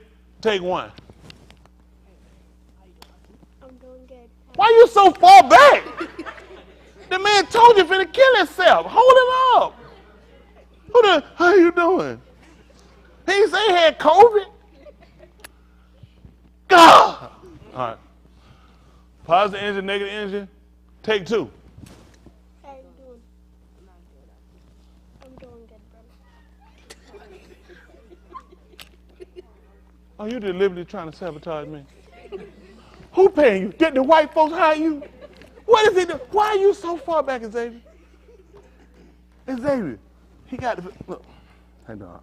All right. Good to see you, man. Good to see you. All right. You think you got it this time? What? What is it? Can he be negative? Yes, he's got to be negative. Let him help you out. You need help. All right, you ready? I don't know what this is. Take 15. Positive energy, negative energy. Take 15. Go. I'm not doing good. I'm hanging there. Why you were so far away? You were doing so good one time. Y'all get come. See that? You can feel that. Y'all got to pass that positive general energy. Y'all got it? Yes, sir. All right, let's try it again. Positive energy, negative energy. Take 19 with the green glass. I'm not doing good, brother.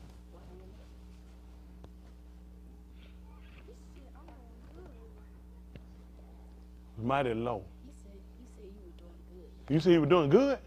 He said that. I said I'm not doing You're not doing good. You know we knew that earlier? We kind of figured that out when you were standing that far off too, didn't we? Y'all took pray on it. Let me get somebody else. Woo! Woo! Come on, Junior. Oh my goodness, Junior Adder, come on. Woo! Oh my goodness. Smith, go get one of my blood pressure pills. Oh my goodness. What we got? Positive. Positive? Yeah. Back it up. I need a taser for these jokers. Positive. Take 1. Hey, Rocky. How you doing, Op? You doing good? Oh my gosh, bro. You know, you brothers, you gonna hang in there, bro. I got some more money, but I still ain't giving it to you. You be good. You be good. Who had y'all?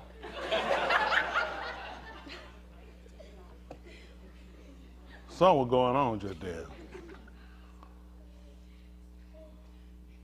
I'm gonna get somebody. I'm watching y'all two guys. I need 2 out cool. Who am I gonna get? Come on, Maya. Yeah, come on, Smitty. Smitty and Princeton. Come on, Princeton. Come on, Smitty.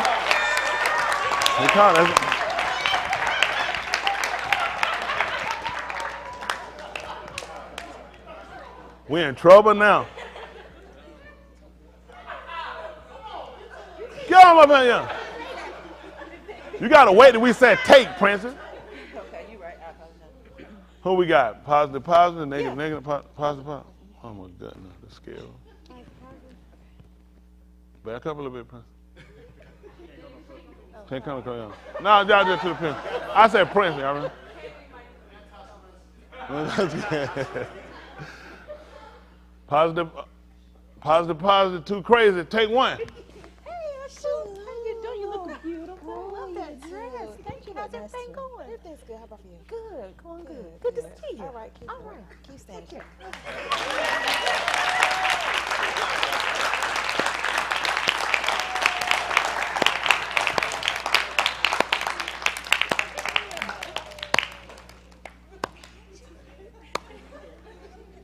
Something happened. I'm going to be watching. Something going on in the room. I'm going to be watching. We're getting there. That's the goal. Passing that energy, trying to make sure the other person knows that you're genuine, know you're there. You'd be surprised how much that does for a person. To some of us, you say, it ain't nothing, I don't need it. But a lot of people, it's important. So we're going to get two more coups. So we're going to get Tabitha and Yahusha.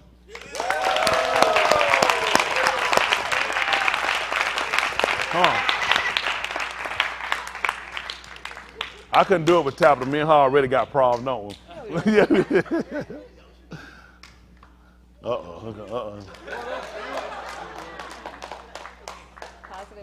gonna be positive or negative? Who's gonna be? I'm positive. Oh no, you gonna be positive, Yahusha? This will be a new one. Do Yahusha need to be positive or negative? Which one y'all say? Let's let them vote. Turn and look at me. Turn and look at me in the middle of the vote. I'll just let me look.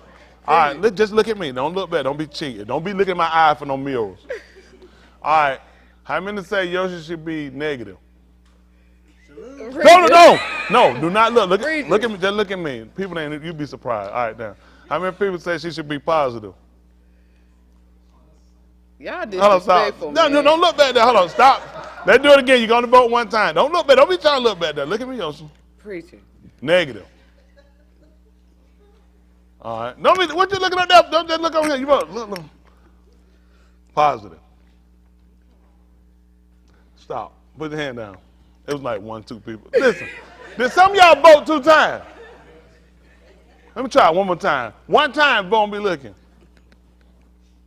Negative. All right. Positive. These niggas. All right, come on. All right, let's go. Y'all ready? All right, Yahusha negative. Ready? What? Let's say. We can't say who voted. Y'all ready?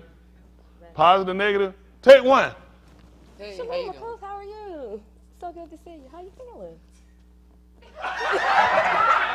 Keep standing. That's it. That's all you can tell. That's it. Don't get involved. That's it. Run for the hills. See how y'all got to do that? You got to be ready for it.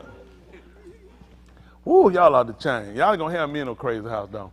But that's what we got to do. In order to change our situation, we have to practice and work on it, just like living right. You can't just start living right. It's a practice. It's a constant performance that you have to do in order to get to that point. Stop thinking it's something you can just see and just do. You got to continue to practice, continue to put it in, continue to put the effort into it, and then until we reach perfection. Y'all got it? All right, come on.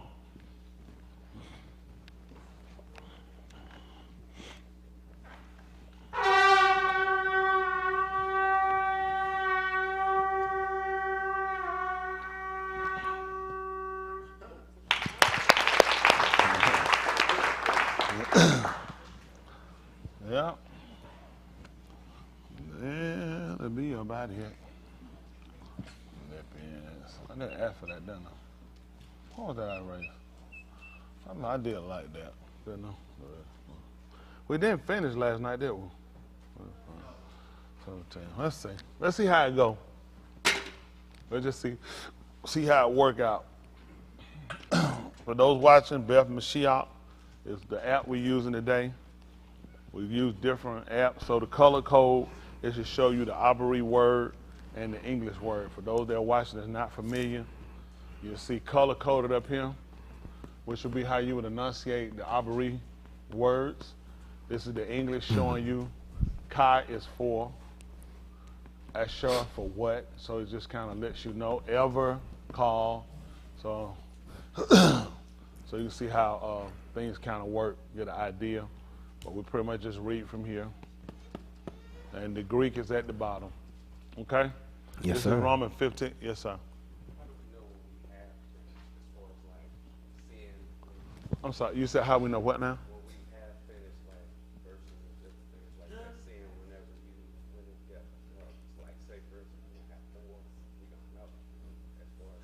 I'm sorry. I'm missing. You said how do we know we finished? Right. Finished what? Oh, how do I know? How do y'all know when I'm finished? Right. I don't even know when I'm finished. That's what I'm saying.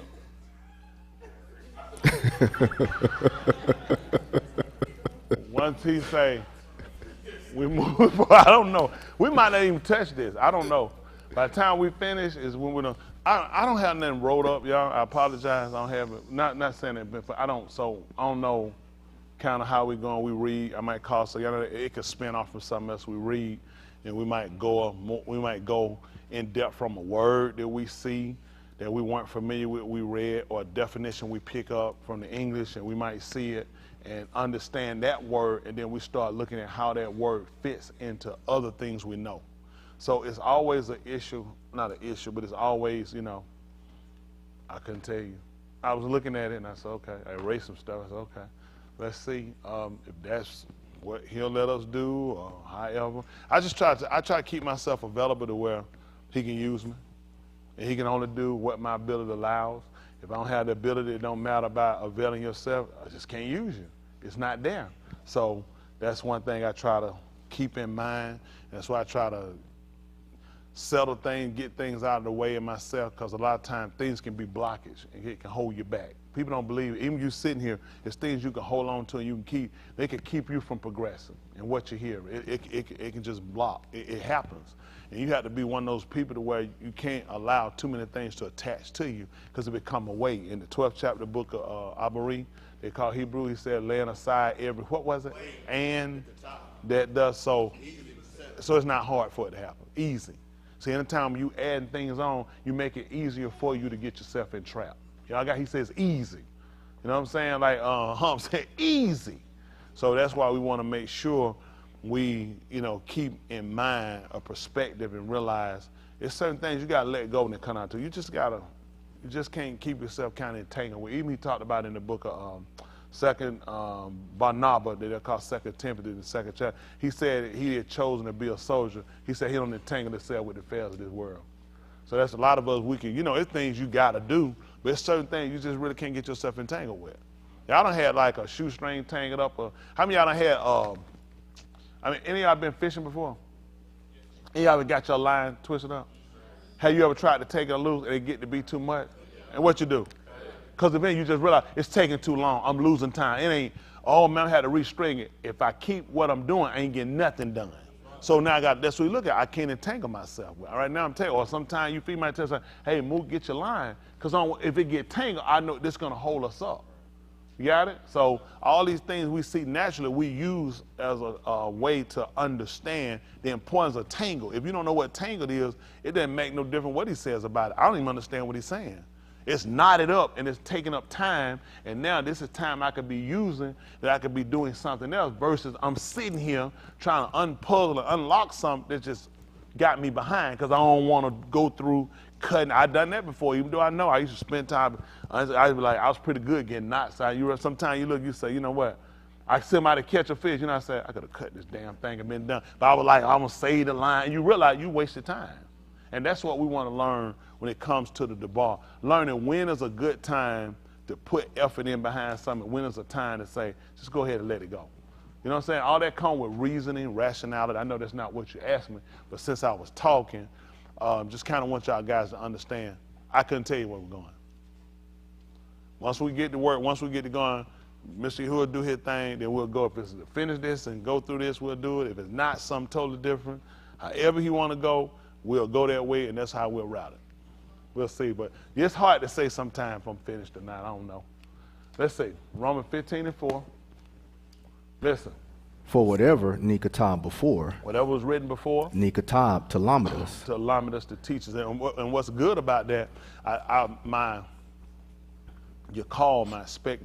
expectation for us is that we kind of understood when we go back and we start reading different don't know if I want to use story, or we go back and read through some of the past actions that, you know, happened with our predecessors. It gives an idea, it gives an opportunity to realize, how do we use that now for us? Doesn't have to be the exact same situation they went through. How do we use it for us? And then always try to remember, unless it gives you the start of how something actually happened, there's always some other information that's not fully imputed inside the story, okay? So sometimes, you know, I was thinking about even with EU, you don't just lose everything you got and just say, naked I came in, you know, naked I'm leaving out, Yahuwah give it, Yahuwah take it away. Let's just be practical. That makes sense? Everybody in my family get killed right now. Everything I got gone, everything gone. And I just jump down and say, naked I came to the world, naked I'm going out. Yahuwah give, Yahuwah take it away. That's logical? No. Only if I understand and know how he works. That's right. But see, the story doesn't tell you that. The story just tell you something happened one day, it happened, and he just relied right on Yahuwah out of nowhere. And you realize, you say, man, I don't think like that. I mean, I lost somebody, man, that'll tear me up, that'll destroy me, which tells me this is a man that was familiar with. Let's see, his name was persecuted. What made his parents name him persecuted? What did they know the reason they named their child persecuted? My whole life with a name like that, something has come against me. That's right. It's always been opposition. That's See, right. people don't think like that. They just think, read the story. The stories tell me everything. The story just barely just give you a narrative of basically what happened. A synopsis. It's not giving you the whole full detail, his birth, his rearing, what he saw. Maybe he saw his mother and father die. Maybe seen others, so he know Yahuwah gave, somebody else came in his life, somebody else gone. Yahuwah give it, Yahuwah take it. I seen other people that had things that lost things. If I'm the richest man in the land, one of the rich men in the land, that means some other people lost. How did I gain this? Yahuwah gave it to me at someone else's expense of loss. So when I'm losing it, guess what I understand, Dave? Yahuwah give. Yahuwah take it away. Nobody explained that though, did they? You just read the story, you're supposed to pick this up. That's why you can't, the way they give you things, it'll mess your mind up. Mm-hmm. Nobody does that. That makes no sense. Unless I'm familiar with, unless I'm knowledgeable, unless I have an experience with him. That's the only way I can say that. You don't just do that unless you're just running your mouth. Y'all got that? Does that make sense to y'all? Yes, sir. The man's name is persecuted. So everything that's lined up right now, this makes sense, Dave, that somebody would take my stuff. It makes sense that my kids will be in the house and they will die. It just makes sense that I would be down and be sick. My name is persecuted. Let's see. For whatever was written before was written to Lamed us. show, teach, instruct us. Come on. So that through endurance and through the nakum of the Ketubim, Tell them what happened. we might have tikva. That's why we're here. So I gather strength from it. The fact that I don't have to literally go through the situation, but I gain strength from someone else's defeat and then they're becoming an overcomer. It gives me confidence. Y'all got it? Let's see what happens. See if that's Philippians chapter 1. See that verse 12. Philippians. Let's see 10.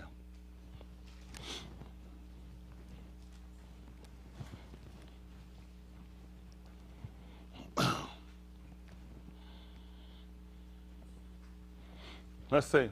Listen.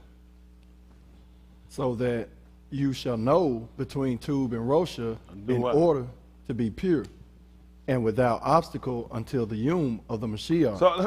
So you know, when you're born, you know good and evil. How many of y'all were born? How many of y'all were born, y'all knew good and evil? Exactly. So let's stop being stupid. This is why he's telling them, just the fact, the way he's starting to tell you that tells me that there's some action or there's some statements he's going to make so I can start to identify some things. He's marking some things. So listen to what he's telling, just based off looking at, so that you shall know, which means I will have knowledge of when I know something. Between, so I'm have to make a judgment call.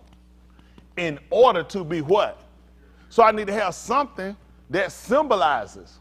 So I have, let me see, something I can measure myself by. Is tube, if tube, which is good, is pure. and I have to be pure, and I know the difference between Rosha and tube. So now I have something to measure myself by. Y'all got it? So that I can be pure. That's the reason why he wants this to be identified. Listen. And without obstacle until the yom of the Mashiach. So how long I got to stay good? Until the yom show up. That's the same thing. Let me tell you something. For a woman that is a virgin, I think some of the words we use, I think it's oniax. I can't remember how it's pronounced. There's a word that's without experience. The word, and we're looking at a woman that would be a Bethula, a person that's ready or ripe for sex. They hadn't had it yet. So with this action, she's only in this state until. That's what I'm saying. She's ready for it. So you're keeping the estate until. You know what I'm saying? For the bridegroom, for him to appear. After that, you can change the estate. Now he's telling me to hold to being tube and avoiding these obstacles until the yom of Mashiach. So how long you got to live right until his appearance? Right. See, after his appearance, I don't have to keep this estate anymore. Right. It don't mean I'm going to go back to Rosha, but in order for me to understand it, I have to use things that I know as a man. So a woman transferred from being a Bethula until now she turns into an Isha or a Shah, a wife. See what I'm saying? So her obligation changed from where she had to keep herself, where she had to restrain from. At this point, she don't have to worry about that. That's no more alone. So she watched obstacles. Let me borrow it for a second, hypothetically. Just use hypothetically. So she has, so now you had to keep yourself there until they appear. You can't have me do it. This is an obstacle. These are things you need to avoid. You got to avoid this. You got it? You're not avoiding it. You're supposed to avoid this. So because it's an obstacle until they appear. Y'all understand? So you understand that's what a better look at, because these are things that puts her now into violation. So now when it comes down to adultery, kazab, which is telling you find sweetie, come down to drinking, all these things, you have to avoid these. You got to avoid all these things until the yom. So you got to understand it, because these obstacles, well, obstacles will sometimes get you off. Obstacles will trip you up. And that's what you got to look at, all these things being as obstacles to you. Y'all got it? And that's how you have to start thinking and processing. Everything we talk about him doing, him tell us to do, these are things they were knowledge of. He told you to leave these people alone. Yahusha, hands, why? He said, let them alone. Uh-oh, hold on, I got Marshall Lee Jarrett. I'm finna pay it, no, put your hand, I got Marshall Lee. Tell them why. Oh, this tight. I said that face. Don't do, that's what he did. Also, hands still in there, this is tight. He said, what did it look here? He said, what happened? You lost it. He lost it. Boston. Put your hand back. He said he lost it. Let me tell you what he lost it. I called in there. He said, I said, hold on for a minute. No. These guys will do that. I say, hands. They do like that.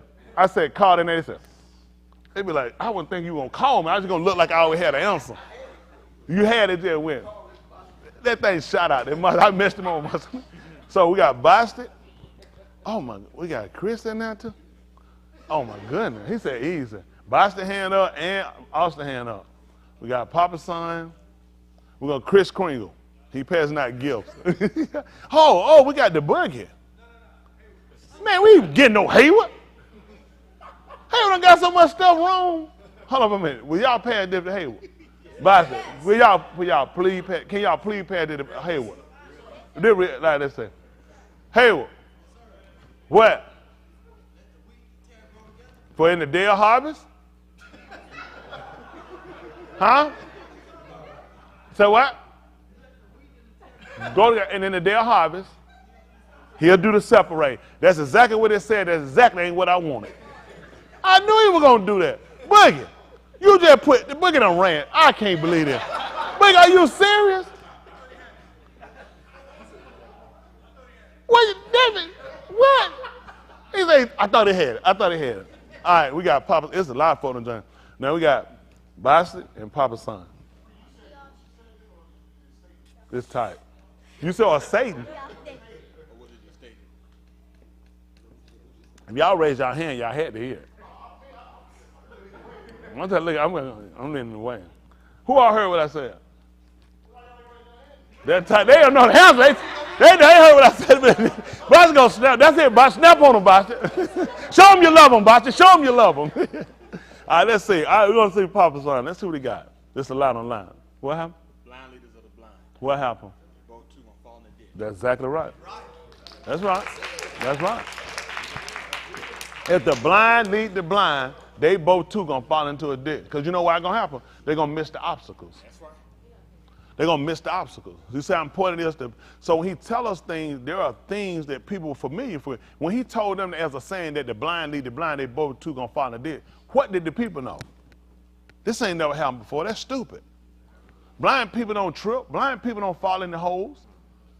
They were familiar with it, which means when he told them that, they realized what he was saying. People that can't see get trapped up into things. So what happens to us, the reason we wind up falling into all these different situations? That's right. That's why we talked about in the 3rd chapter of the book of Kazum last night. He said that I counsel you to buy me gold tried, that you might be rich and wear what? And that the shame of your nakedness, and that he might anoint your eyes with what? That you do what? So you can stop falling them holes.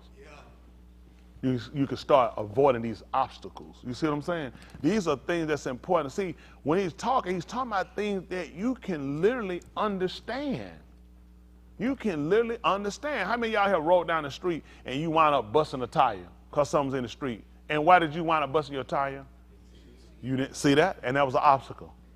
Because it got you off. You missed the time or something, whatever you had to do. It got you off. Maybe you had to pull, go somewhere else different than you were going. That's how you got to look at situations. Sometimes it's just best to avoid them. It's best to be conscious, be cognizant of things around you and surround. Because that's it. It's obstacles out here. It's things that people drop, come on, and they look and say, I see stuff on the expressway. I seen somebody for a long time. Somebody had like one of them motorized, little battery operated cars. Right on 20, going down toward coming on. You probably said it. You know, it's on the side of the spread up against the wall. This thing just sitting. I'm something like, why would you not get this? Somebody run down the street, hit this thing, and pop. You just gonna cut because they looked at. You know what? It fell off. I ain't finna stop and get it. I'm gonna leave it. That's somebody else's problem. People do the same thing when it come down to people, kataim, things that hold them, mess them up. They won't tell you about it. They'll allow it to set there to take somebody. And I see stuff drop. It don't take but a minute to stop, hit your light. Yes, a hold up, but guess what? I don't want something to happen to you, and that people don't have that mindset. Yeah. Hey, it is what it is. I ain't trying to get caught up with it. I don't want nobody to blame me for me keep going. But what if somebody died from your stupidity? From you being clumsy, from you not securing something out? People don't care. So you have to always be mindful of those things. You got to be watching. That's why I tell you, I'm trying to tell you between Tube and Rasha so you can be pure. So you don't wind up getting yourself caught up in so you can avoid the obstacle until the union that Yahusha will appear. Y'all got it? Because he's going to make every secret thing known. Let's see what he told us. Listen. Verse 11. Listen. Being filled with the pari of Sadiq through Yahushua the Mashiach to the kabod of Elohim and to his tahalak. So let's stop. So now he's telling you about being filled with the fruit, which is the pari. That's what stemmed from the tree, okay?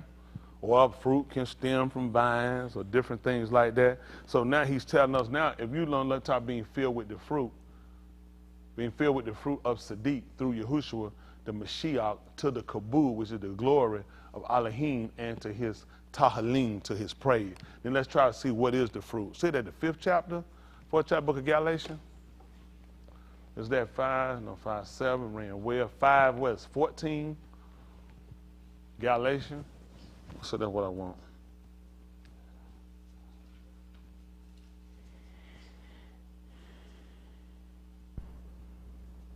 Ooh, 15 is on. Oh, okay, it's down a little further. So let's go down to 22. All right, 5, 22. Galatians. See, you can take something and you can just start reading and going with it, but now he's telling us something. The letter that he's writing to them in Philippians, we want to go back and look at what he spoke in Galatia and see what did he explain the fruit was. Because he said, now you being filled with it. Anytime something is filled, do you have room for anything else? No. See, just a little simplicity in that speech makes a difference. If you sit down and I say, I bring you something to eat, you said, no, thank you, I'm what? Which means at that point, what? I can't take nothing in. So it makes sense. It just said, he could have said, having the fruit of. That don't mean you have enough. The fact that they wrote and the writer stated being filled with, that means you don't have room for anything else. Y'all got it? And that makes sense because it goes in contrast when we learn in our Torah on how we're supposed to do Yahuwah. We're supposed to harp him with what? All our heart and with And what else? And all our strength. So what do you have to give? That's the difference. Because that's the difference. Because you just asked to give me your love. I can do that and still love another. Isn't that right? It's things that you still available to do. So all these things he's saying, it makes complete sense. All right, let's see. Let's deal with, since he said we were filled with the fruit of. Let's see what the fruit is. How about that? Yes, sir. Listen. But the pari of the ruach is ahab. Say that ahab. Now, ahab, can we look at what ahab is, Boston? So we have an idea. We hear love. People say love. A 4-letter word, so it's F-U-C-K. There's a lot of 4-letter words. That's right. Hold on, F-U-C-K not a 4-letter word? Yes, sir. Because people say that and though love make it special as a 4-letter word. There ain't only a 4-letter word out here. That's right. But got 2 T's in it. Somebody said, I love that butt. Stop it. I know these members. Ahab. An expression of love, loving affection. The adjective, affectionately loving. He's going to the root. That's the root. Having bonding, affection, and attachment for in a good or a bad sense. That makes sense because in the book of Aleph Yahusha in 1 John they call in the 2nd chapter, he told you to love not. That means in a bad way. That's a bad way. That's why he told you not to. So when you hear a heart has a good and it has a negative pro. And this again, so that you will know pure. This is so you'll know the difference between, because somebody say, well, a heart is having affection for, so you'll think it's always in a good sense. So now he's teaching you so you'll be able to stay pure, because you'll say, well, I love my car. That's not the same thing. That's in a negative, because you were told not to harp the world, where you have an affection attachment to it. Because you can love it so much, you go on the cliff, and you don't want to jump out of it. Got it? You got to be able to detach. Y'all got it? Makes sense? Let's start what we're saying, right? Having a positive, so you learn the difference. Because you hear a harp, first thing you think, oh, that's a good thing, depending on what you're saying you're a harp. So when you're saying you're a harp, something is having a bonding affection and attachment for in a good or a bad sense. Y'all got it? That's important for you to know what you're saying. When you say, I'll harp you, who? If I tell you I'll harp you, what am I saying? I have, in a two sense, but I'm also saying I have a bonding attachment. That's why it's important for us to understand our language. Love, let's be honest, what was our definition of love? Ryan, tell me what definition you had for love. Physical affection. Justin, what was your definition for love? It was that, basically? Yeah. What was your definition for love, Daniel? Emotional. Daniel? Attachment. Lanita? She said she just looked. Keisha, what was your definition for love? What'd you? Affection. And that's what we look at. A lot of times we really weren't rooted. We just said we had a feeling and we called it something we understand. It's because if people had it, people shouldn't be separated. You know what I'm saying? Abundant, like if you use certain things like concrete, it could be it's abundant aid. Everything abundant aid, which means it's used to keep it together. Y'all got it? So when you start, so you have to be so mindful, careful when you're saying I'll harp something or harp somebody. Because now you're saying I have an attachment to them. Y'all got it? So when you understand what words mean and you understand language, then you tend to use a little bit. People throw around love anytime. Yeah. But, oh, I love you, then you saying you got an attachment for me. Right. You say you have an affection, and it's a bonding agent, which keeps you together, which makes sense. Right? Hello? Isn't that right? It comes in men things. So we see a heart in a different sense. Y'all got it? Yes, sir. Okay, let's see what he's saying. That this is in the fruit, not fruits plural, parim, which is plural. The one fruit of Elohim, the pari, possesses all of these characteristics. Just like you have an orange, it can have vitamin C, vitamin D, and vitamin K. It's not impossible, but it's still how many oranges? One. So he's telling you all this is in that one fruit. They'll get an apple, tell you say it's good, and they'll say, I didn't know it was high in zinc, high in this. The one fruit can possess all of these attributes. And that's what we need to know. He's telling you, these are things we're trying to get, and this is why we're trying to get to a pure state. And doing that is being filled with the fruit of. So we need to know what the fruit possesses. Okay? Let's see.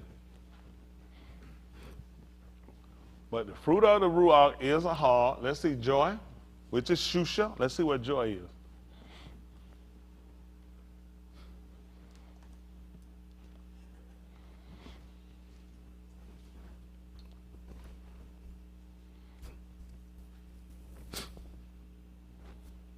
See, if people saying what they say, and we say we have a heart, then we shouldn't be able to fall out because we're attached. And it should be a bonding agent. Should be something that keep us together. That's if we got real heart. That's a difference than what we knew about love. Love can break up to make up. All that. Well, we can't break up because then they're attached. We stay attached because we got some bonding that's keeping us together. Okay? Something that unifies us. And that what unifies us is the debar. Both people or persons or multitude of people all had the same mind. That's why I told her, let this mind be in you, which was also in him. Isn't that right? That keeps us to a heart. Because that's the bonding age that keep us together. Let's see what it's talking. Let's see. This is Shusha. Fonder, pleased, or amused to look upon. Okay, Shusha is the word enjoyment. What's the root? And that's the root we just saw. That's that word. To look upon with complacency. Fondle, we don't want to do it. Cover that one up right there. And this amuse, we don't do that. Amuse set, it's going to be like jacking off. Don't do that. Don't do that. Amuse is going to be one of their words. See, y'all got to remember, they give us English words for our stuff. You got to be careful with some of these words. These are all Greek words right here. Let's look up muse or amuse. You can't take that word. That's how they'll get you, and they'll move you back over, and people will feel like, now, how they'll get you, they'll give you one of their words to say, well, you ain't got to say it, you just say amuse. And a lot of time when you go and look and you root their words back, you'll see they're actually not the same word. These are just words they'll render. They say, I don't actually have a word for your word. So these are words that I'm using. I said it's close to me. But their words will be words a lot of time that might move to another deity. Y'all understand what I'm saying? So don't think something. That's how they get you. You know what people say, well, really, you just do the English because it's really the same thing. That's not true. The only reason we go to English is because I'm trying to get the basis so we understand how detrimental their words are before we move over. Because if you don't, you'll cross over, you'll go right back. If you don't see, sometimes their words are not comparable. Okay, they're not compatible. They don't go together. Muse, in Greek and Roman, first of all, it's a lie. Each of the 9 goddesses, the daughters of Zeus, and who is that? Mensmosi, whatever his name is, who presides over the arts and science. That's why you had to watch Muse. That's why they come along and try to amuse you. These all following their God, so you can't take their words and say it's the same thing. You say, I got joy. They say, yeah, I'm amused. It's not the same thing. But the way they'll put things down sometimes, put the A in front of it, see if it's still the same, or see if they change it. That's why a lot of their words, we can't use a lot of stuff they got. But it's important for us to know anyway. Okay, amuse, cause someone to find something funny, entertain. He made faces to amuse her. Can we look at the root of it? Provide an interesting, enjoyable occupation. What's that? Occupation for someone. You amuse them. Just say they follow the same thing. Divert. All to divert the attention, beguile, delude. That's why I tell you can't play with them. You wouldn't have found that with Google, would you? Wow. I just said I had joy. I have Shusha. They said, oh yeah, I'm amused too. That means I diverted your attention. That's why you had to watch out for what? Amusement parks. Because they'll divert your attention. So you had to be wise when you're doing stuff. Y'all got it? A hoax, entrap, make fun of, literally cause to muse. That's how these people to get you.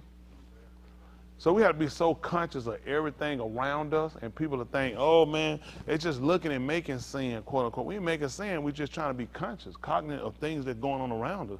Because they'll get you, and when you look it up, you'll say, well, I can really just say, I ain't got to say Shusha, I just say I'm amused. Y'all got to divert the attention, entrapped. How would this be the same thing as what Yahuwah established for us? But that's how easy they'll get you off. Y'all got it? Same reason why we teaching y'all this, like Like Shalum said, who they'll call Paul, so you'll know between good and evil. You see why you got to know it? Because you'll know the difference. But see, the way they put it down, it looked like they were the same thing, wasn't it? So now, guess what happened? You ain't pure. Y'all see how quick they get us? What we read come right back into practice and play. Okay? Let's go back over where we were. We'll see Yahusha again.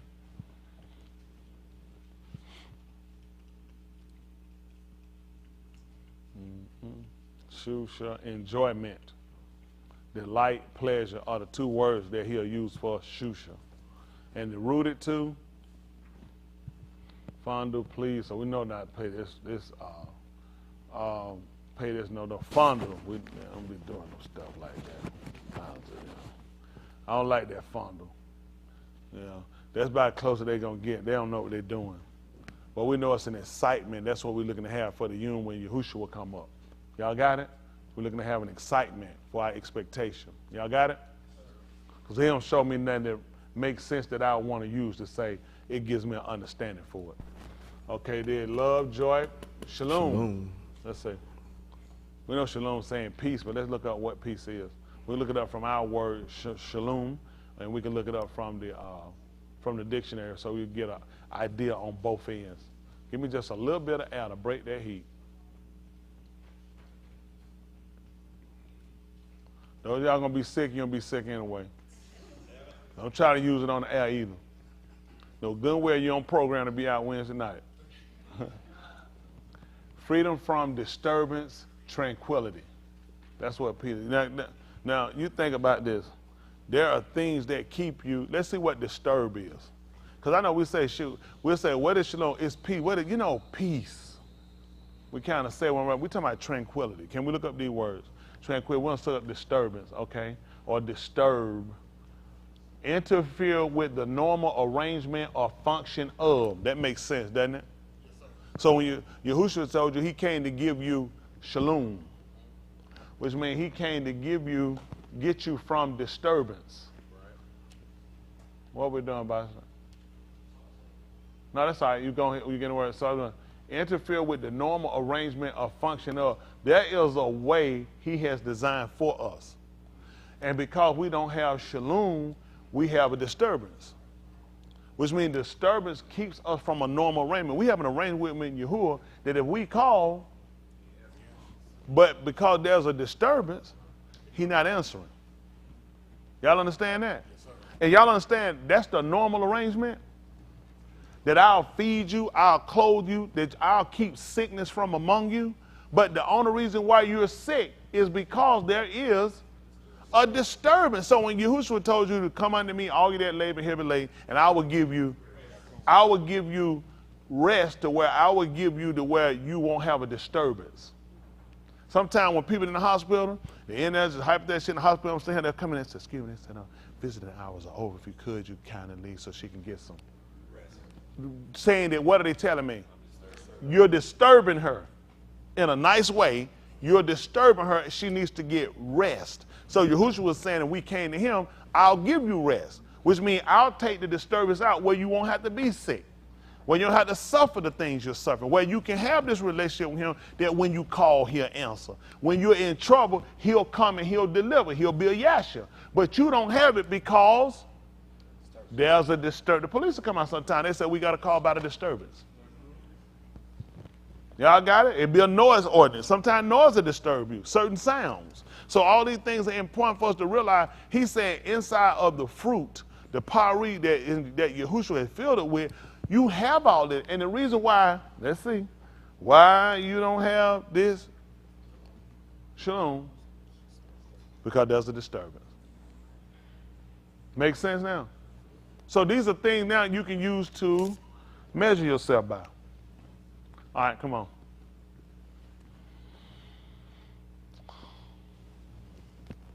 Did we look up shalom? Okay.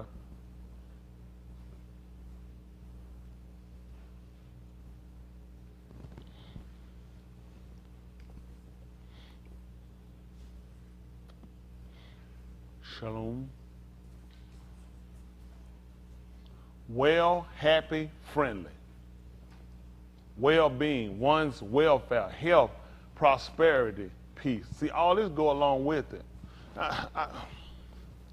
When we talked about before, when Yahusha, who they call Joshua, when he was going over and he told him that where the sole of his feet was going to be and all these different things, he told him that he was going to have good success and he was going to prosper, which means he was going to give him Shalum.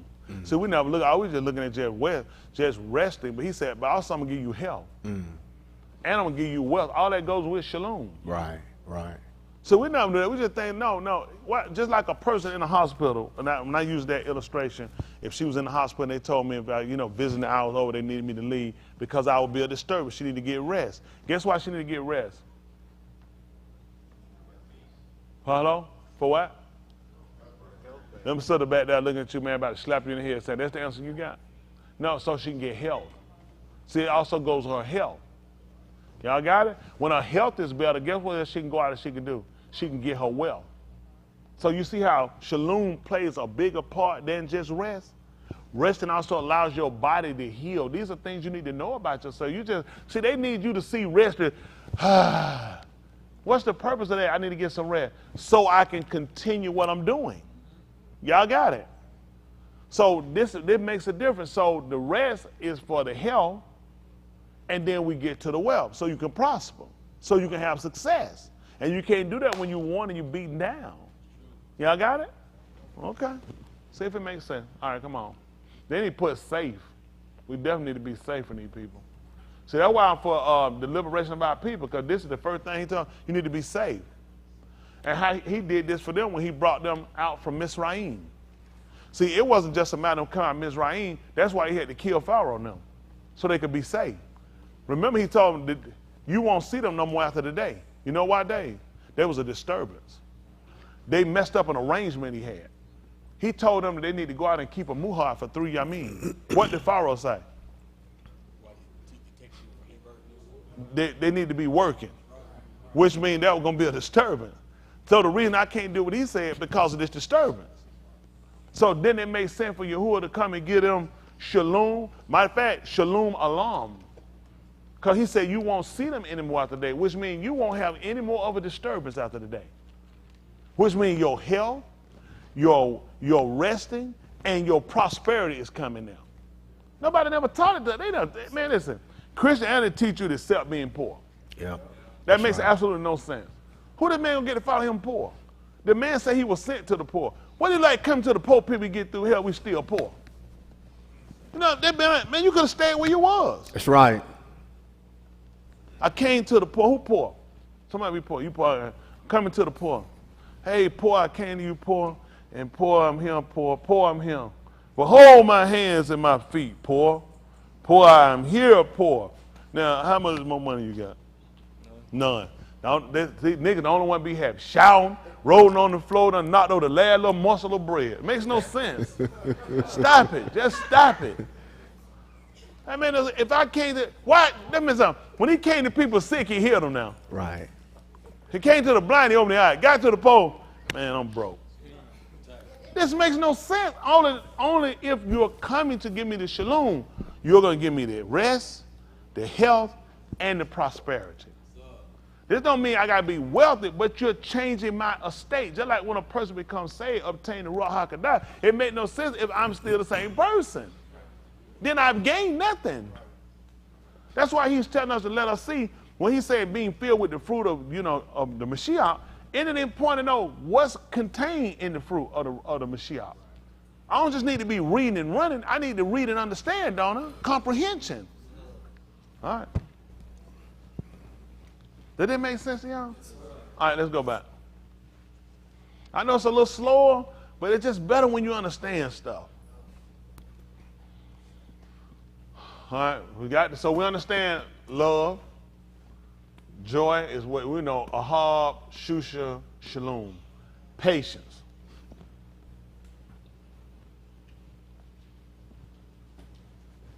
Nakum, what is it going to give us?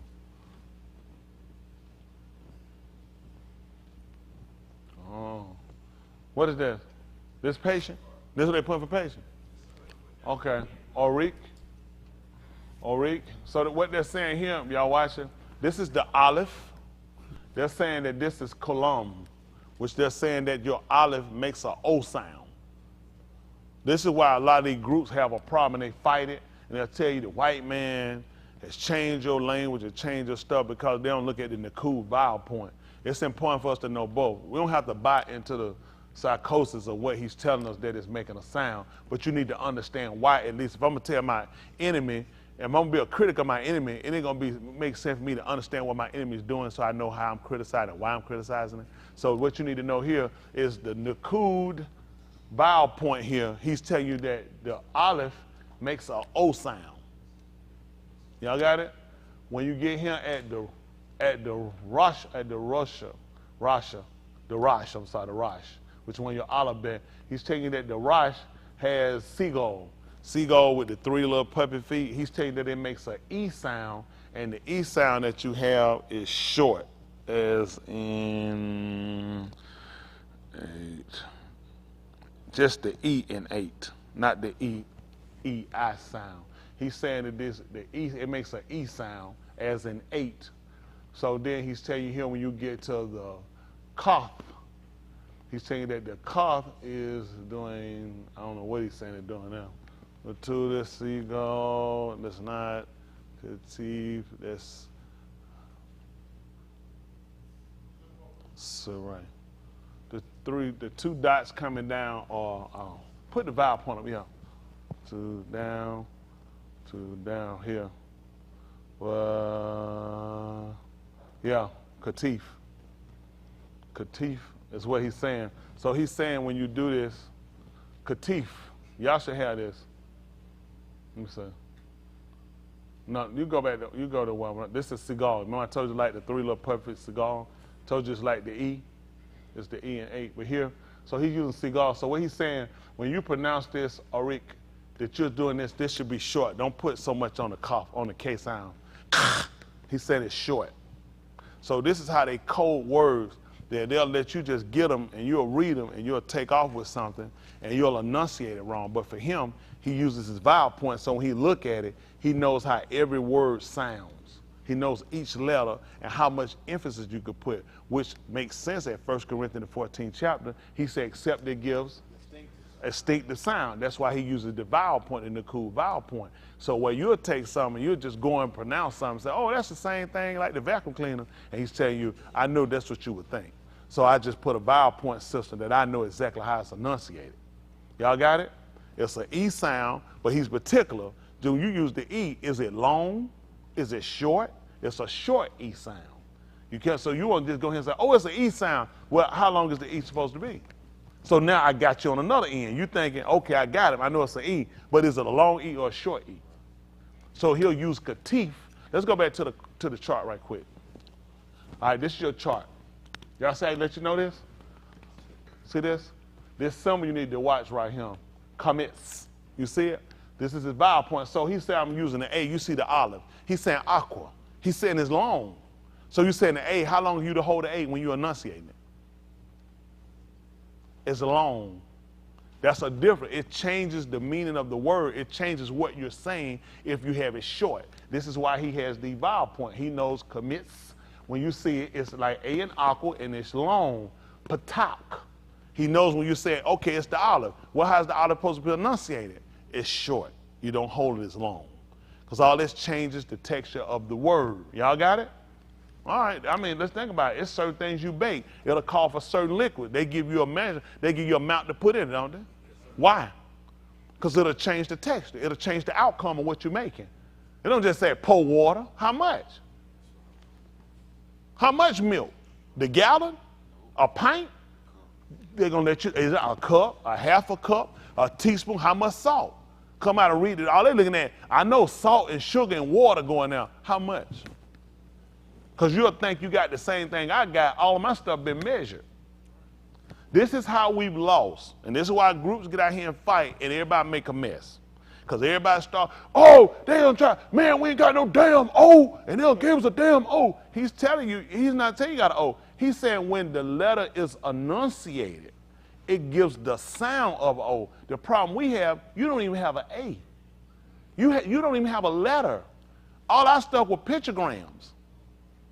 They translated this stuff over from pictogram. Now they started moving to letters. We don't have any letter. We don't have a W. We don't have a U. We don't have a K. We don't have a C. We don't have an H.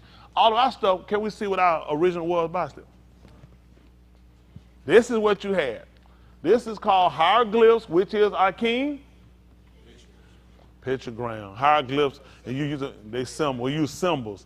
These symbols, as they told us and they say today, pictures, 1,000 words. So the aleph, we knew the characteristic of the aleph. So we could, even when you look at, quote unquote, they call Native American, they never wrote with letters. They always used pictures.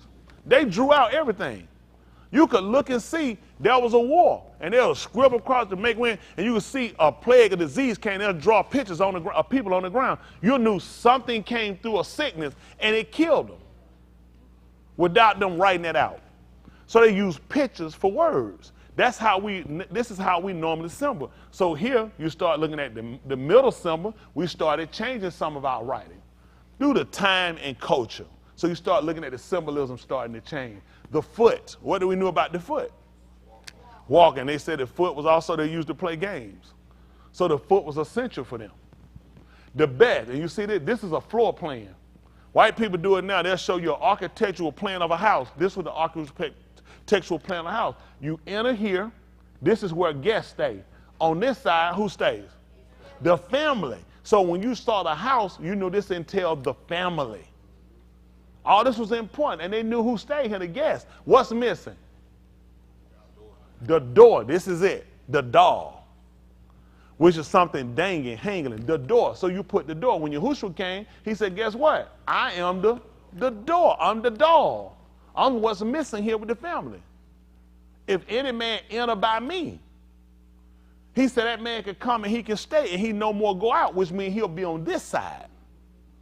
What's the divider? It's the car. Let me just stroll up a little bit. Car. The car, which is a tent wall. You see this? Come back down. That's what you have here. This is what divides where the guest stayed, the family. You go in your house, you have what's called a living room. That's what that was, the living room. Other side of where the family abide. Which makes sense. Let's see what he taught right quick. Yahusha chapter 8, verse 30.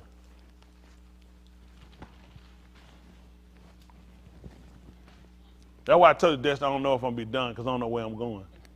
I'll be telling you a lie.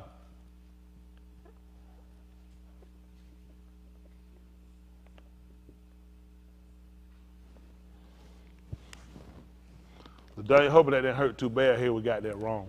John, y'all keep your head up. Keep your head up. Ooh, child. I am. Listen. And it came to pass when he spoke this, many a man in him. See, many, see that? When he spoke this, that's when many believed in him. Listen. Yahusha said to the Yahudim who are man in him. What did he say? If you are not stay in my debar. If you truly stay in my word. You are the Talmudim of mine. The Talmudim means the taught ones. I don't know what a disciple is. They be gangsters. The word for us is Talmudim. It means the taught ones. Y'all got it? Listen. You shall know the Amat. You should know the Amat. Listen what happened. And the Amat shall bring you out to freedom. See that? It's going to make you freedom, which is going to give you what? Shalom. You're going to be safe. That's why they can't think about it. So let me get this straight. When he spake these words, many believed on him. Because it don't make sense for you to come and preach me about standing on captivity. The Elohim that came that delivered them from Mizraim came to liberate them. So your conversation should be a liberating my safety, my rest, my health, and my prosperity. These niggas got a broke-ass message. I don't be listening to that stuff. It don't make sense. He ain't believe it until he told them. He told about being, why they didn't believe him before he talked about freedom? Ask these niggas when they preach or teach something about freedom. Right. They don't even know when they're supposed to believe on it. Right. They didn't even believe on it until he started talking. This makes sense. Right. We were brought out Mizraim, and when they came out, guess what they came out with? Substance. Right. What are you talking about me getting? Well, I wouldn't worry about that stuff. So all that stuff gonna perish. Until it do, nigga, I'm gonna need something. Yeah, that's right. That's right. Can you give a nigga some change? Yeah. I'm just telling you, these broke-ass messages ain't getting you nowhere. They don't even make common sense. This man is, why that man talking about freedom? They came out Mizraim. They got rest. They got their health. He put them somewhere to feed them, and they left out with web substance. Don't you think I'm looking for this same pattern? Yes, sir. Oh, the God they serve, he don't do that. Stop serving him. Yes, sir. Right. Listen what happened. 33. Listen. They answered him, we are the offspring of Abraham. And? In our Yamin, we have never been enslaved to anyone. So let's see something. When they saying in our Yamin, which make a difference to what we saw, I want in our Yamin where they say in their days or in the days of Abraham. Well, in our days, or they saying for the time they've been existing then. We've never been enslaved to anyone. Why do you say you shall become Beni of freedom? See that? Sons of freedom. So there's a father that frees, and he got children. See, the Abba is free. You say, so what will you become if you're going to be your father? I become the Benim of freedom. Right. That means I become, that's an heir. That belongs to me. See, the difference with a slave, let me see something right for a second. Slave. I got a plan, man. You finna escape, and we finna get out of here, and we finna go. All right, come on, slave catch. Come. You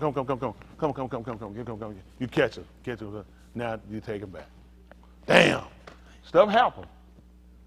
And the reason why, because that wasn't his inheritance. See, he talking about his liberation is something that belongs.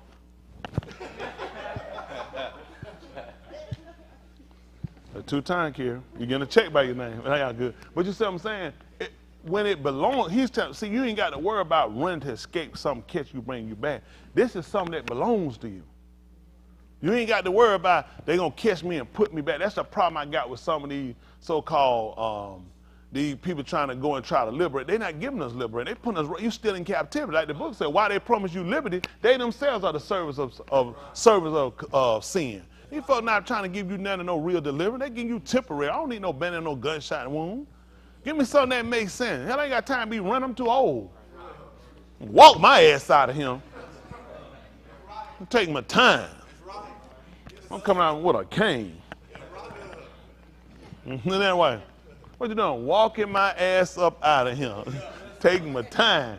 Been here a long time. Don't go push me. Like Tupac, ain't no gangster, but don't push me. Now listen. So this is what you're saying. They answer him, we are the offsprings of Abraham. And in our Yamin day, we have never been enslaved to anyone. Why do you say you shall become the Benin, sons of freedom? These folks are called themselves sons of the Confederate. What that mean? Why don't just call themselves Confederate? They say they stem from their father. See, you can't hold, see, the problem becomes when you say I'm the son of, you couldn't hold my father, you damn sure can't hold me. I'm the son of, and not the be either. Y'all got it? That's what I'm trying to, yeah, that's it. So we're trying to get ourselves to where things make sense. It's got to be practical at the same time logical. It's got to be, you got to be able to comprehend it. See, the way I would take him, this is just an escape plan. As soon as he get caught, he got to be on the run the rest of his life. You can't live be on the run the rest of your life. We don't be a criminal. Eventually you get tired, you get caught. He said, no, when I'm saying you're going to become the sons of freedom, which means this belongs to you. That's right. This is yours. Nobody can take that. If a father gives a child an inheritance, nobody can take that from you. He said, I'm giving you this. There's something nobody can take. Everything you got been things that people can come back and they can repossess. Y'all got it? They can overturn and overtake. What he's trying to give up, nobody can overturn. He said, when I close the door, he said, can't nobody open it? He said, when I open my door, you know, man, you know, that nigga trying to close my door, man. That one, bro. He said, if I open that door, he can't close it. How many times we got them janky conversations? So that nigga not gonna make me miss my blessing. And he said, if I gave you something, nobody can touch it. We've proven this. This has been proven. When they hired Balaam to come and curse her, when Barak hired him and Tom said, listen, there is a people that had come out from Mizraim who covered the whole face of the Piney, the whole Piney of the Orion, which is the face of the planet. He went to see him and he told him, he said, he didn't have Barak them. He said, I can't curse him. He said, I can't reverse that. Get out this rabbit ass conversation that somebody can overturn something he gave you. We bad about that. And you know what? You block yourself. These are obstacles. If he gave me something, you can't take it. That's right. Right. Only way you can do it, it wasn't you. He had to let you do it. Yes, that's you. So when EU got sick, his friends don't call that to happen? Who was the orchestrator of getting that done?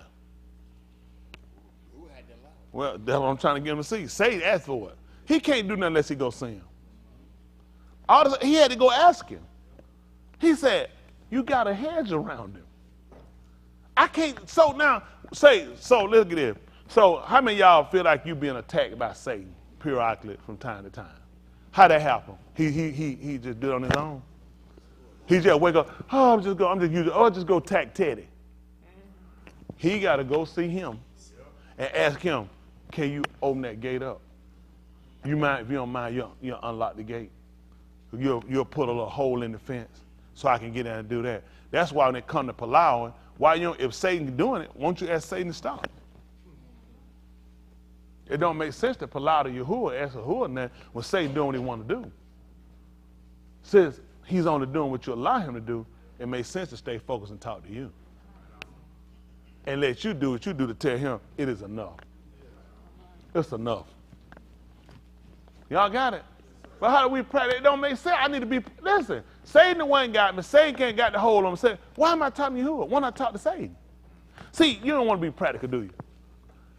Because what I'm saying makes sense now, don't it? Because it don't make sense to be polite to Yahuwah since Satan got all that power and control over things, unless he has to go see somebody. Wow. Wow, that's amazing. That's all I'm trying to get us to understand how we get defeated. Because we don't process. Nobody really made us sit down and consider. They tell me, I tell that devil, good. I'm talking no devil, I talk to Yahuwah. Hell I doing talking no devil. I ain't got his phone number. I don't know how to call him. I ain't got time no fools life. When everybody had the other conversation, Yahusha, one I seen told him to get behind him, but who was he?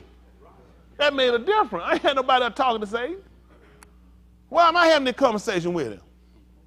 Satan! Leave his ass asleep, man. Don't bother that man. Leave that man alone. I don't need him. I'm trying to move on. I'm talking to Yahuwah. Free your minds. Come on. Quay. Open your mind, Quay. Need one of them things out my belly that gives you quattro. Oh, there's some folk got that thing in their belly now. Come on. Come on. Come on, 33. This is 34. Let's see what he's talking right quick. We finished third grade. Listen. Yahushua answered them, Aman, I say to you. It's Aman.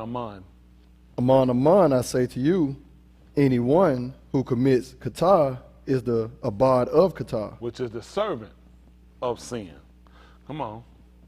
Now, the abad does not reside in the bed alone. Alone? What happened? The bin shall reside alone. Let's see what he goes. Let's go back and let's look at the chart, please. This is why he's looking. Let's see. Slide down. Here is how you create. I'm sorry. Bring it back down top. Okay. This is the bed. All right. The house. The house is, look, family. It's the house and in. This is the house. This is where the family stays in.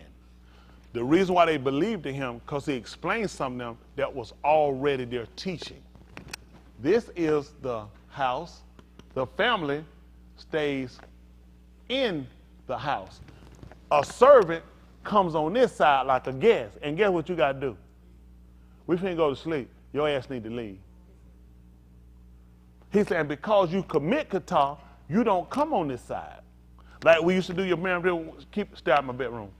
Don't have nobody in my bedroom. Only family being there. See, so they understood that the person who abides in the house is the son. This is what he told her. The son abides. This is why. The beth, which is B for Ben, son, okay, in house. Let's see, noon. The noon is here. That is the seed. What you need to watch and what you pay attention to is what nature will show you, but they don't look at it that way because they're looking for something to sprout up. Before it can sprout up, it had to go down because it's a seed. Why would a seed be shooting up before it go down? It needs to take root. That's why you see it looking at when you were thinking in your mind, why didn't shoot him? Because you exist on the top of the ground. That's how you look at everything exists on the top, but it started at the bottom. Just like Yahusha, when he came, hold your God, 4 and 8, Ephesians. Let's see if it makes sense to what he told us. How about that? Ephesians.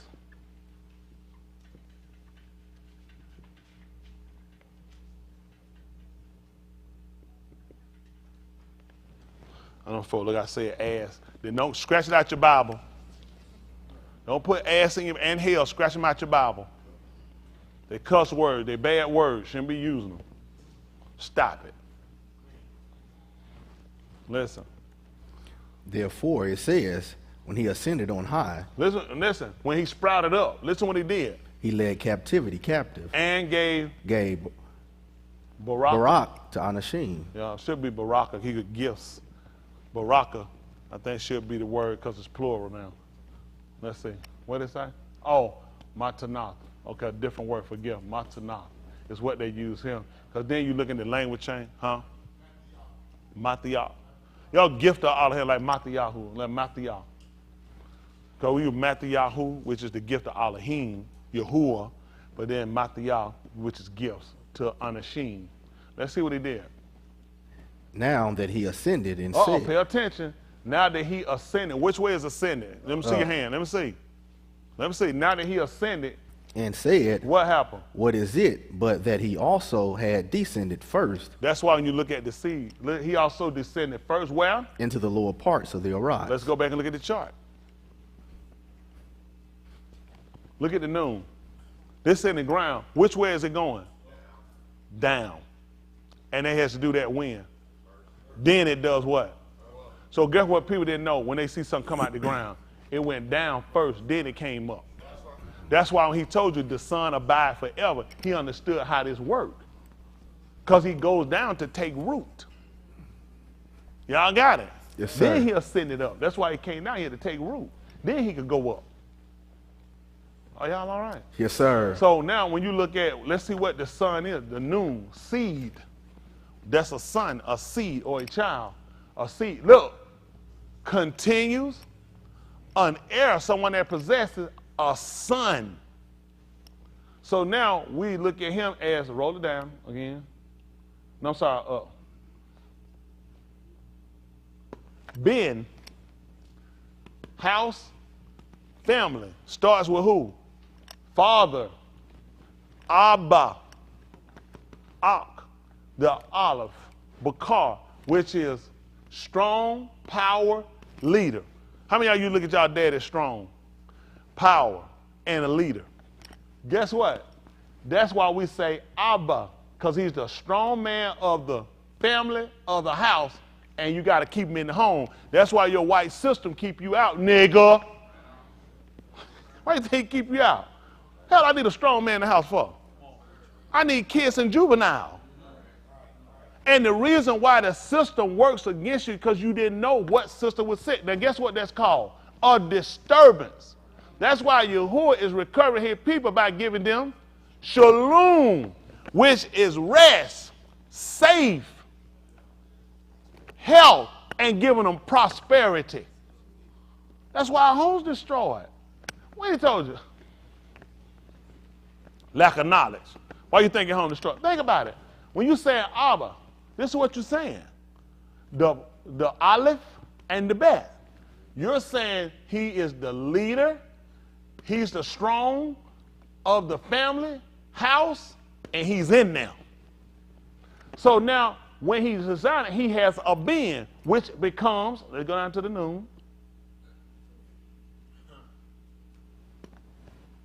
the son, who becomes the heir, who is his seed that continues the house, the family.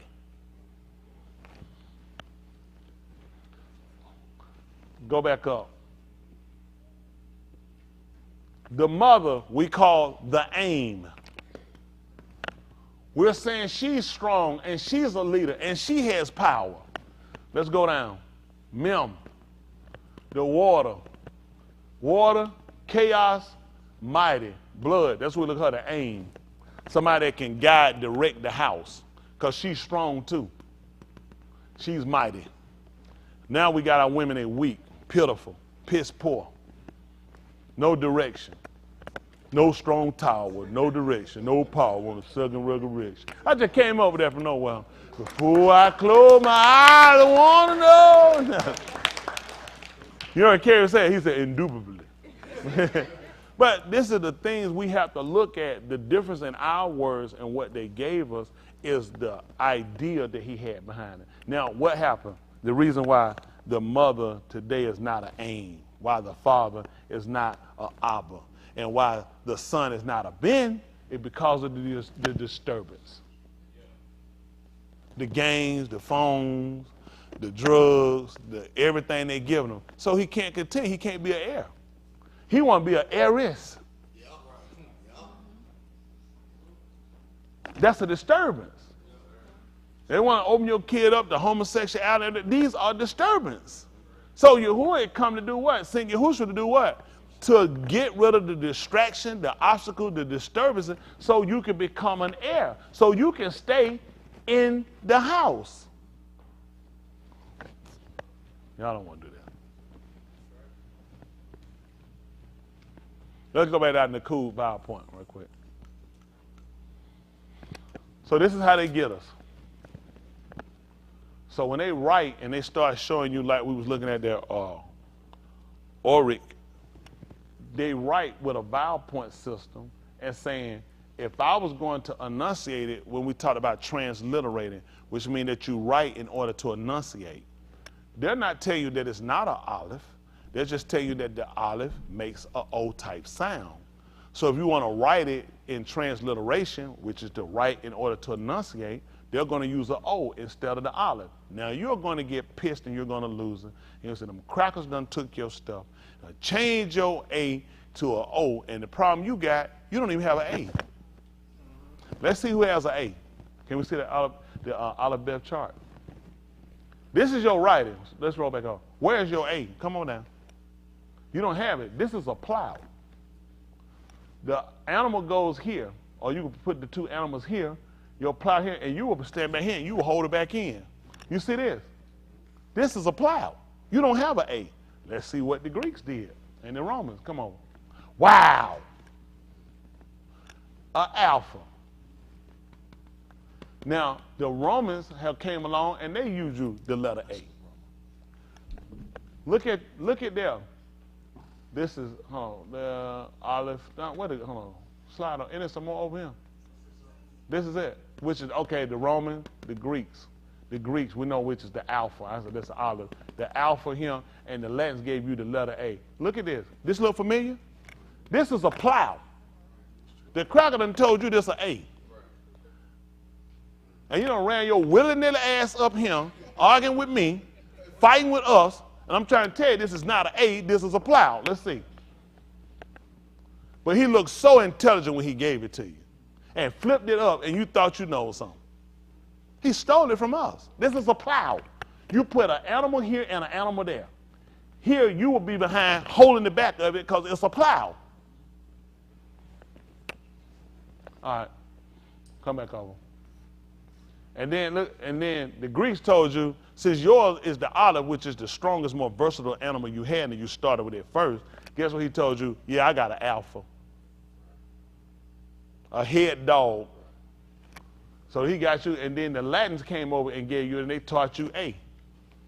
Or they taught you olive. This is the bet, which is the home. Look what he did. Put the divide in the middle.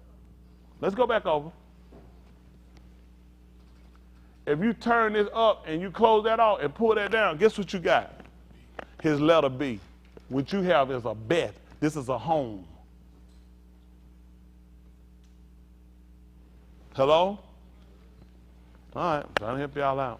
See, these people show us a lot of stuff, and they give us stuff, and that thing, you know, they mess you up, and they teach you. Let me see another little guy. Let me slide, go up a little bit for me.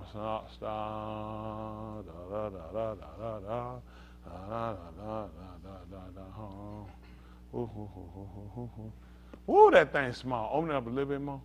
Ooh. The cuff. Y'all know what the cuff is? The cuff, the hand, open palm and also closed. You close, allow. Allow is here, close, cuff. Let's see what he got. Slide over. Up.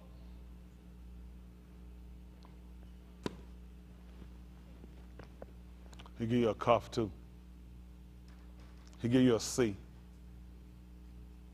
All he did was took a lot of your stuff and just took it from you and folded back around and gave it back to you and taught you something different and then made it look like everything you got from him. He really not smart. He's a copycat. You start to really learn him. That's why they don't want you to learn your ancient.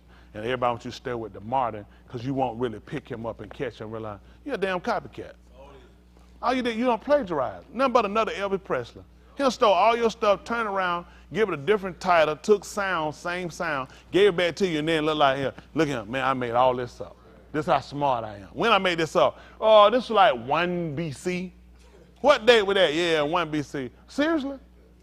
So the first nigga started out and he got here, he just scratched on a rock and said it the first day. Why would you be keeping up with that? You don't even know how to keep up with a day. He lies. Yeah. This man was dating back 5 million years ago, when the earth is not even 7,000 years old. How do you get, the whole world froze over. This is it, let's go with it. 5 million years, ice. Right, am I correct that they kind of say something like that? Is it 5 million years, 2 million? Are you familiar with that? Yeah. 4.6, it froze over. Oh, that's what time they're saying the earth is 4 point something billion? That's how old they say the earth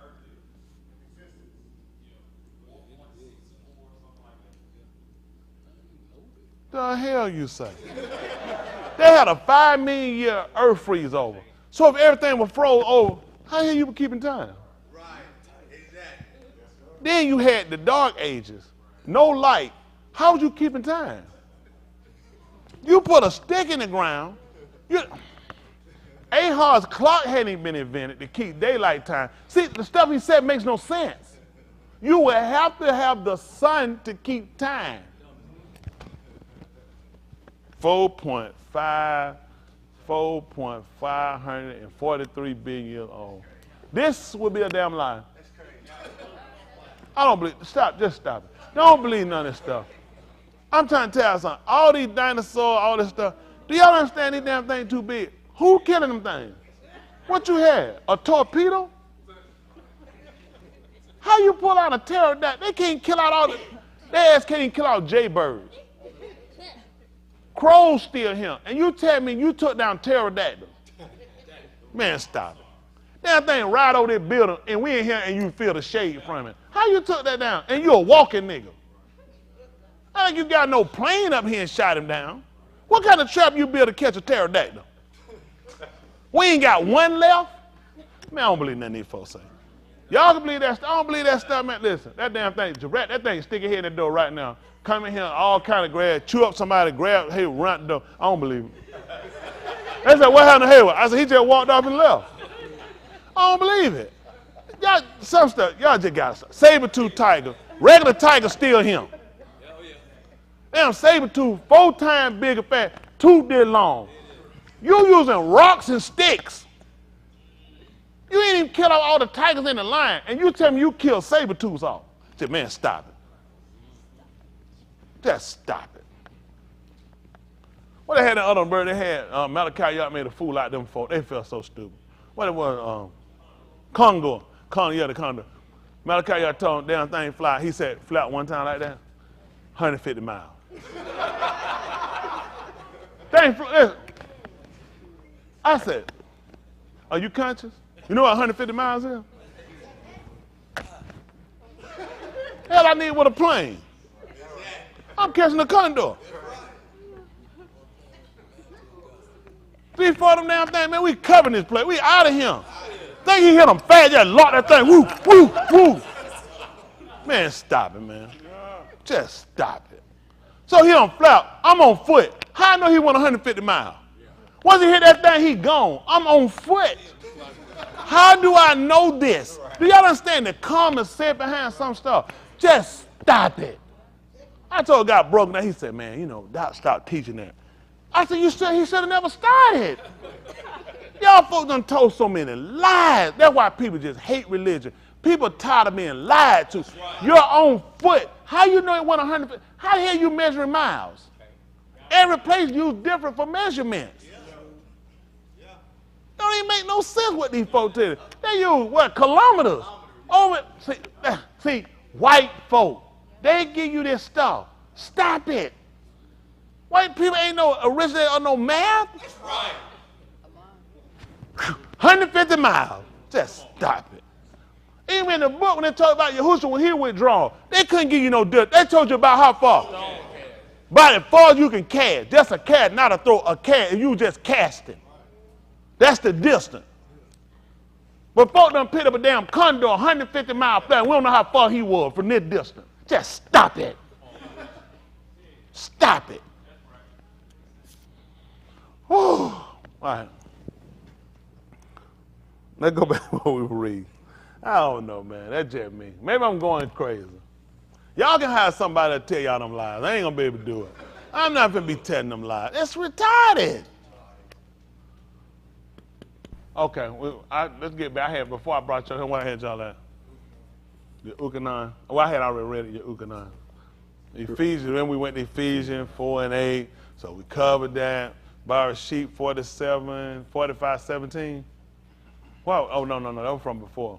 We were dealing with Ephesians, what had y'all? Galatians, we still dealing with the fruit, yeah, with the fruit. So I'll get y'all finished up. All right, we did with patience, kindness.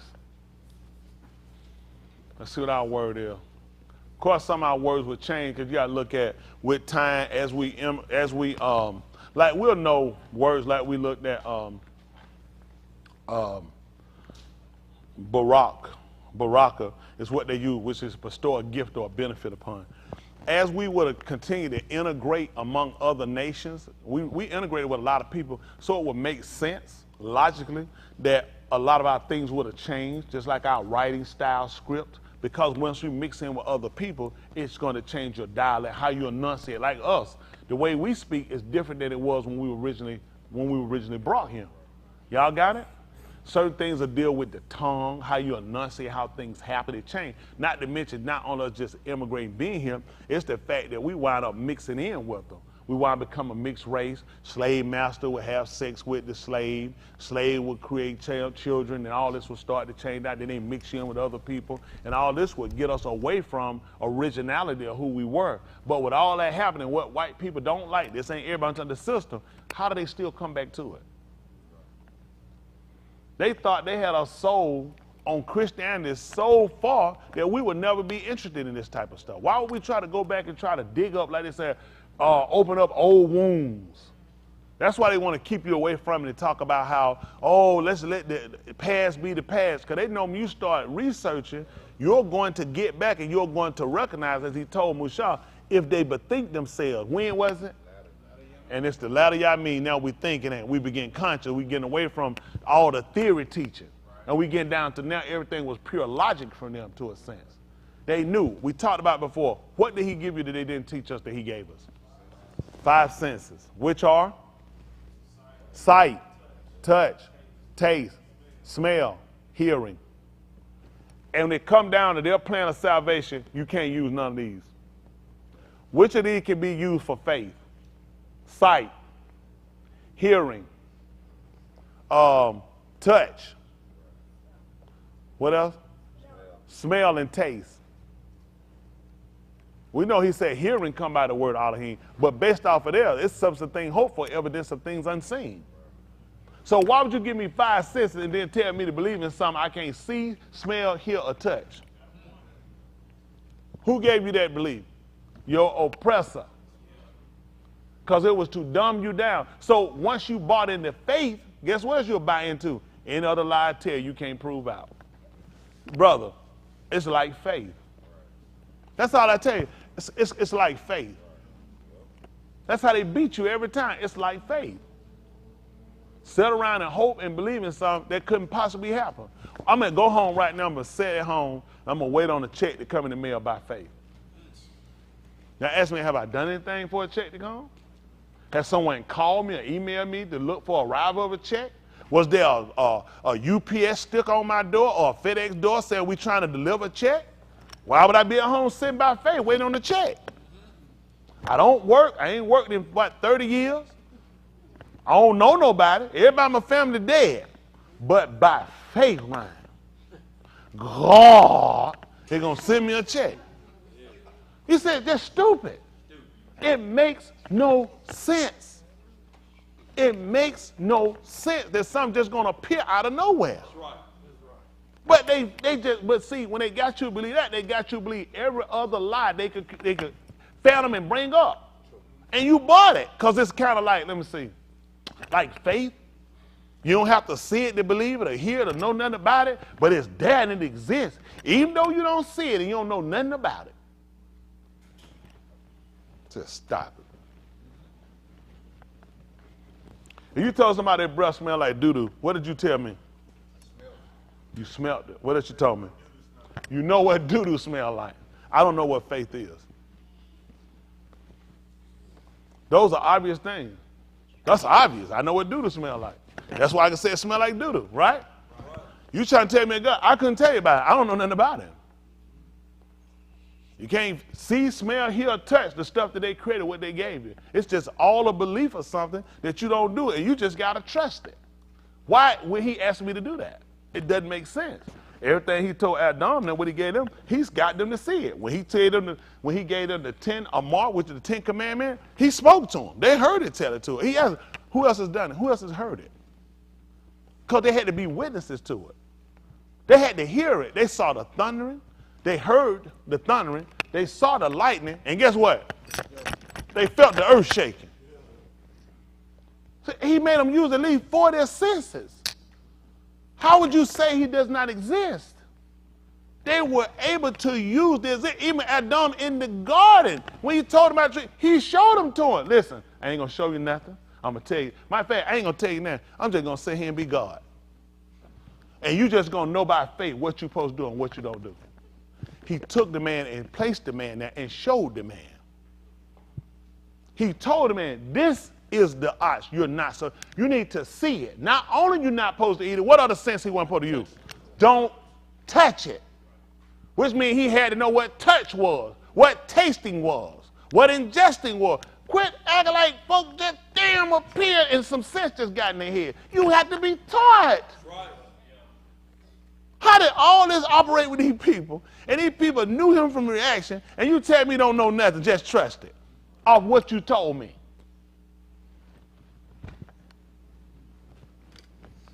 How do I get to know him? Do I have a conversation with him? No. When I walk according to the pattern, there are things that are evident to prove out that his existence exists. That's how I have reaction with him now. That's why what I do now is greater than what they did then. See, if you'd have been back there with them, everything that they took on, that they stood with, was what they literally saw, literally heard, and literally tasted. Let's see, right quick. See, that's the 20th chapter of the book of Yukonon. 20, let's do 20 and 20.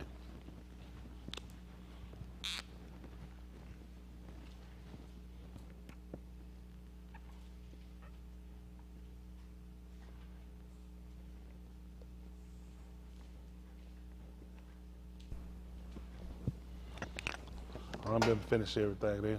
Y'all ain't going to be able to hold on that long, but I appreciate you. Let's see, listen. After saying this, what did he do? He shewed them his hands. Let's back up to 19. Let's see what happened.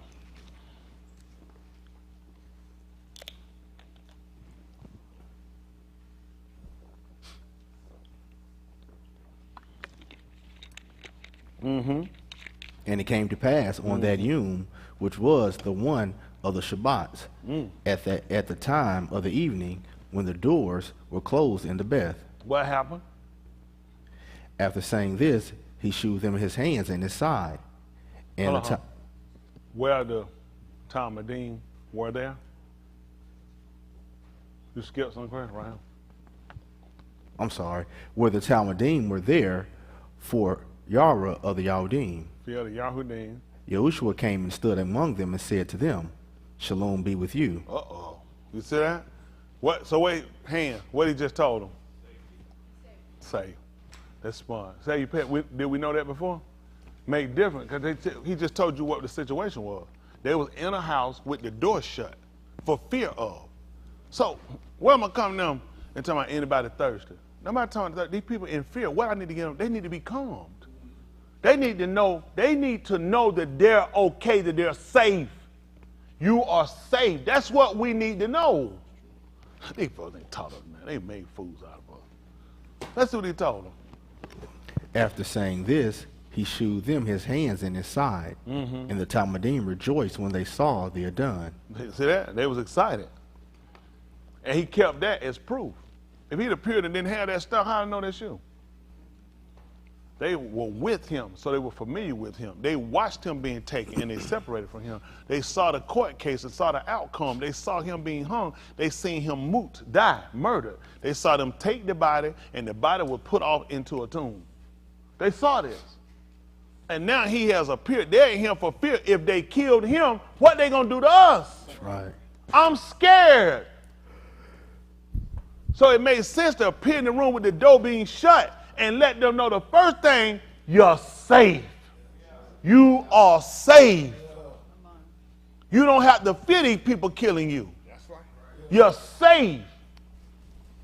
Showed him his hand. These the hands you seen. The proof that it's me. And then know this proof of, if somebody took you and shot you, I can get you back up. I did it for me. Whatever think about it. This man is asking me to stand on premises that's going to cost me my life.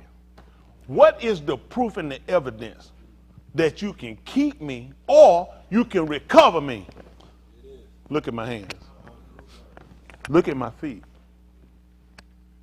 Handle me and see. Which would give them confidence when they went out to preach. Think about it. They were taken after and preached, proclaim is what they'll say, and they were taken and beaten. And when they would let they go, it was let go and contingent of, don't be done again, or your ass going back to jail. And they went right back out preaching, rejoice, because they knew he a deliverer. If he can raise up that body from the grave, he loose the door. He'll break the chains. It wasn't just faith. This was something concrete, solid, that they knew, they were familiar with. That's why you need to know him, so you be familiar. You recognize attributes. That's how you have conversation with him. That's how you have a relationship. You recognize certain things about him. Y'all got it? Don't let folk fool. Well, has he talked to you? No, but it's evident if you follow his pattern, you can see his consistency, that it remains the same. Things he told her, I'm Yahuwah. What he told her? Change not. What would the proof? That tight. They said, I changed now. I just want to put that. He said, that's why y'all ain't been consumed. If I had changed, I'd have killed you. He said, I'm Yahuwah, which meant I was still holding to my berith, my covenant, to Abraham, to Yahusha and Yaakov. That was evident. I needed to know that.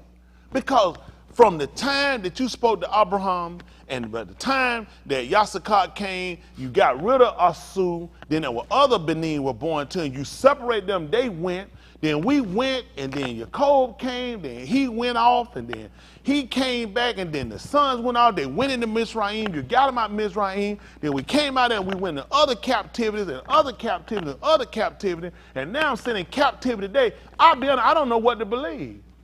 He said, I'm Yahuwah. I changed not. That's why y'all ain't been consumed. I kept you here for a reason. Because of my oath I made. Because of what I said, I kept you here. I took you through the fire, just like I said, but I brought you out to purify you. That's why, listen, the way I'm talking and the way I say things, I want to be as flat plain as I can about me, where I stand, and how I believe and how I sin. I don't want to tell you no lie, because you don't need no lie. You need the truth. How you sound, you. I want you to think of some voices going to be coming and talking to you. You start to recognize him from what he said. Y'all got it? In the 23rd chapter, let's see right quick. Yahoo 23:23 right quick. Let me see something. This thing hitting up in his neck. Maybe going outside to do better. Let's see. I'm trying to get ready to let y'all go.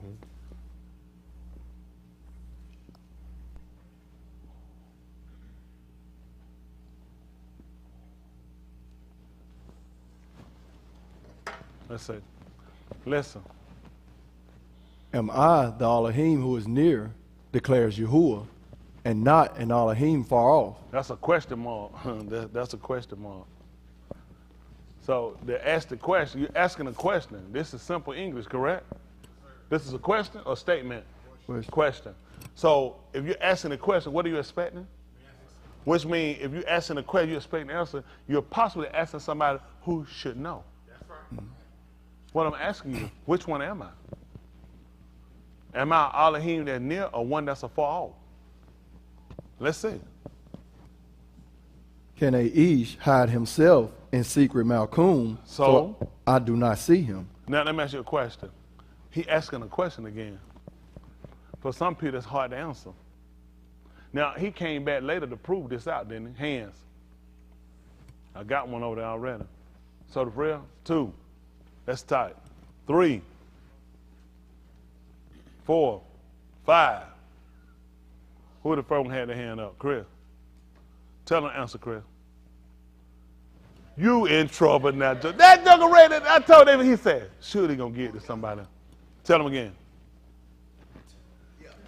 All y'all. What happened to all y'all who? He was in the cave?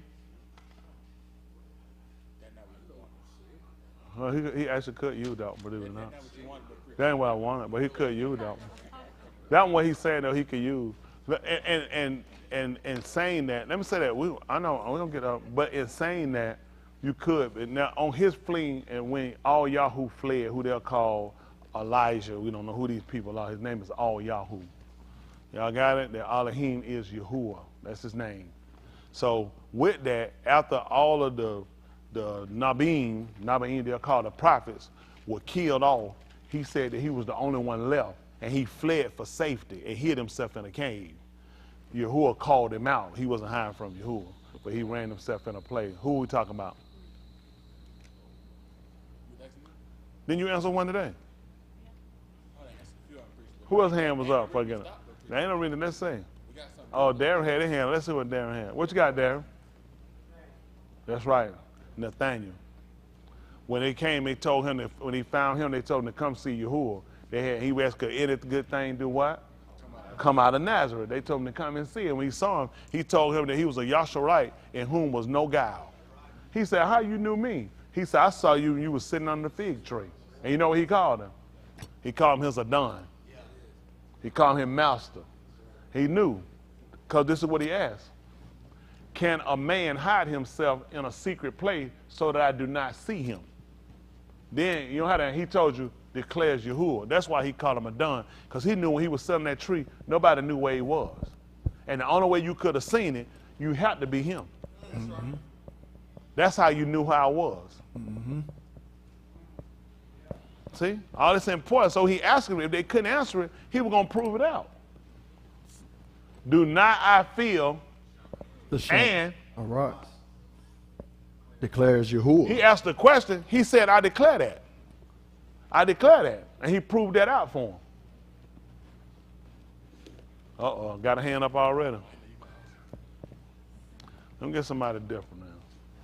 What's that I got? I saw the white hand back down. Hey, we got his hand up. Yeah. Hand for wrong answer. Hand for right answer. Y'all folk like to be wrong. Let's see. We gonna say? All right, Hayward. That's what I'm talking about. When he was on the 2, wrong. I told y'all, all y'all folks just put your hand up there. He ran right to the wrong. Papa's son gonna burn. He gonna bust. Let's see. What you gonna use? That's right. Absalom. Absalom. That's right. He was the father of peace. When he was riding upon his donkey, he rode up on the tree and his hair got caught. And when his hair got caught, the book declared he was hanging between the Shemaim and the Arise.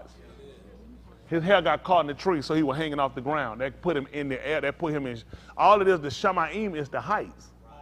So once his hair was caught and he was off his mule, he was hanging, which means he was in the Shemaim and he was in the Arise. That's how we understood he feels Shemaim and the Arise. I did not understand for him being on the 2. That's something you learn later. We're going to where the elementary part is. Think about it. How you, ask these people, say, how you feel? See, baby, God everywhere. That's not no answer. I ask you where God at. Explain to me him saying he feels Shaman is right. See, how I say that? All like when you see the birds and bees and the frogs and the lizards and the ants, all that's God. See, he feel the way because they don't know. Nobody, listen, you don't just know, you gotta be taught. That's what he told, it's written in the Nabim. They all have to be taught of Elohim. You don't just know nothing. So he asked them what they gonna know. This had happened. They could understand it, but they never seen Elohim in a situation where they saw him in both places. Until they saw Yahusha and realized he's hanging in the air. In the Shamaim in the heights, yet he's still in the Orites. He's filling both places. That's right. Now they understood Elohim's working.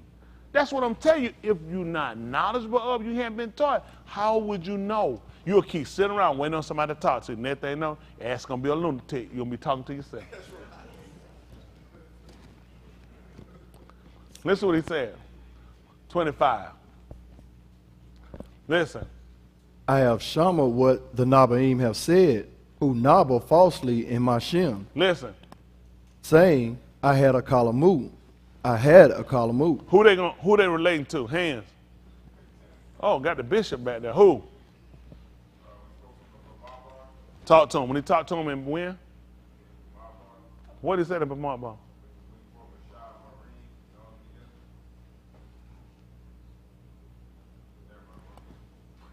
No, what I would use? Oh, Dwayne.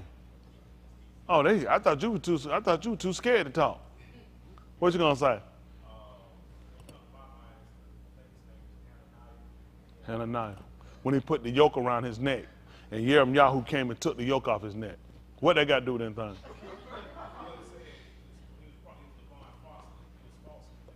Falsely saying what he did. What did he say? No, I'm telling you, he said they falsely in his shem saying, I've dreamed. I've dreamed. That's Yosef. He the first person we knew was a dreamer dream. That's what they knew about him. Every time he kept talking his Akeem, he kept telling me, I dreamed a dream. He said, I dreamed yet another dream. So people started to learn that his dream wound up being the truth, and it came from Elohim. See, you got to remember, when people state things back, Yosef would have been an important part of our history, simply because of what he did and what he told them came to pass. He was the person that already let our people know that we were going to come out and we were coming with great substance. So we knew that to be, believe it or not, that's the word of Yahuwah.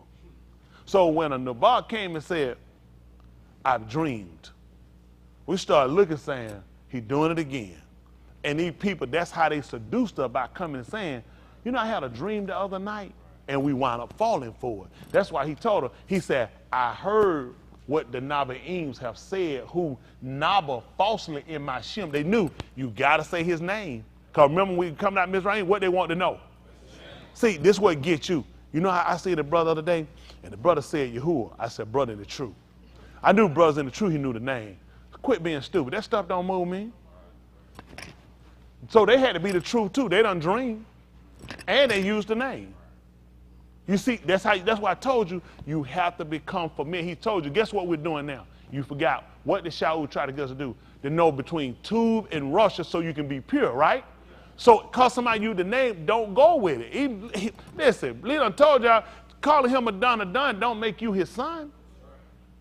Quit falling. That's what I'm trying to tell you. Watch patterns. He's telling you, listen, they gonna keep telling you, I did what? Guess what they said? What? See that? It's confirmed, ain't it? At the mouth.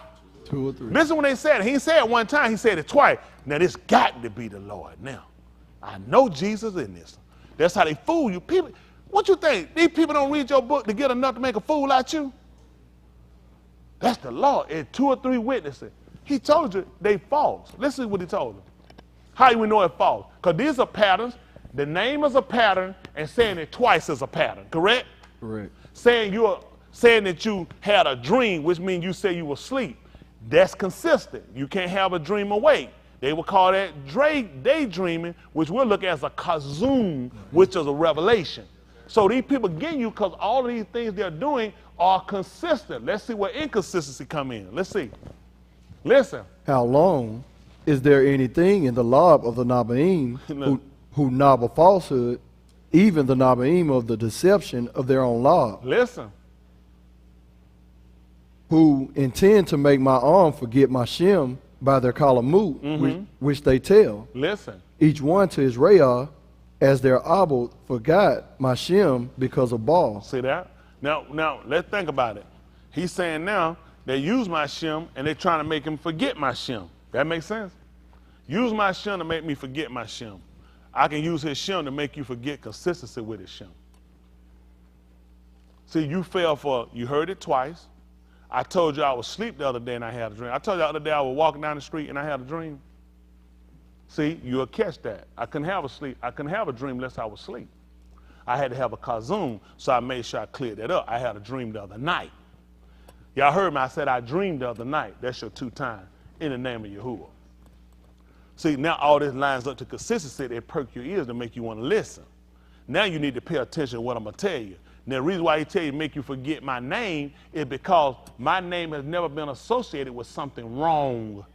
How that make sense? I'm using his name to make you forget his name. Come on, folks, get conscious. I make you forget his name. What is his name supposed to be equivalent to? What is it associated with? To good. Isn't that right? With prosperity, with health, with indignation and wrath against those that go against it. So they made you forget it because you bought into somebody said something twice or 3 times. They said something correctly by calling a kalamuk when they were asleep, which is a dream, and calling when they were awake a kazum, which is a vision. So that's right. The name right. Everything else they said right. No. He said he's going to make him forget my name. Let's see what he told him.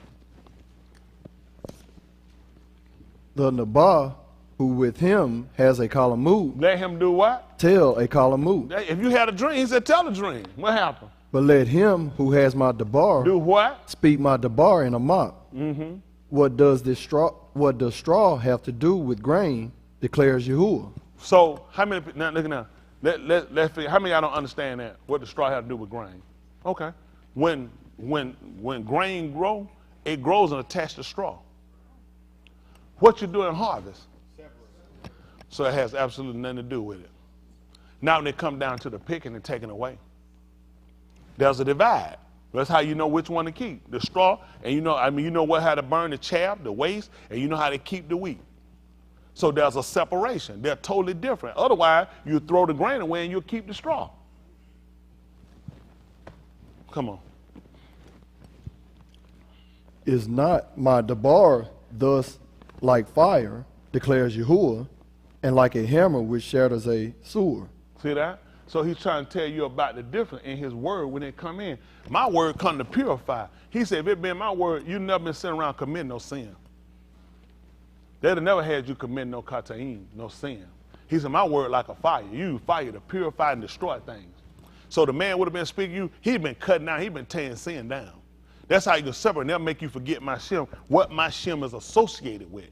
Not the literal knowing what the name. This is what we falter. I know what the ancient name, the sacred name is. Do you know the pattern of behavior associated with it? Can you differentiate between whether it's the word of Yahuwah or whether it's somebody has just fabricated up just to use you and manipulate you? Y'all understand that? Please don't think, how are they going to make them, if they forgot the name, how are we going to know what it is now? That makes no sense. It makes sense they forgot what his name is associated with, the credibility of his name. When Mushar tried to get him when he was going to destroy the people, he brought him out of Mizraim, what did he let them know about? And that's going to be associated to his name. They said, he said, if you destroy their people in one man, they're going to say, you ain't able to do what you say you could do. And you know where they're going to be at? That's going to be on his name. So on his name's sake, that's why he had to get us down. See, everything for him is on his name's sake. So when these people trying to tell him they dream twice, trying to use Yahuwah's name, trying to say they call him and they will sleep, trying to search y'all, he said, pay attention to what they told him. Let's see, back me up right quick at the 20th verse of that same book right quick. Let's see what he told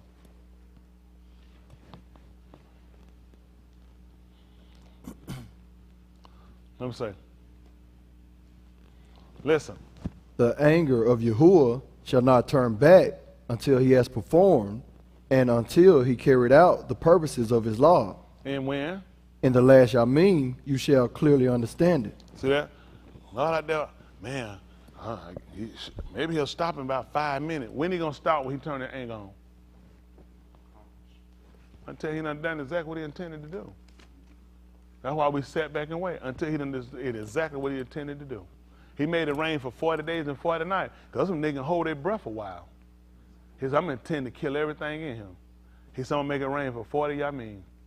He said, I ain't going to stop it until I get through with what I intend to do. And he just let it rain 40 days. I let the water stay there. I ain't let it subside for some time after time. I want to make sure I accomplish exactly what I was going to do. So people to know, listen, I'm intending for you not to escape. You ain't getting by. That's what you need to know about. See, that's why you need to be familiar with. All this stuff going on, we praying, saying, get rid. Lord, how long, Lord? Lord, when?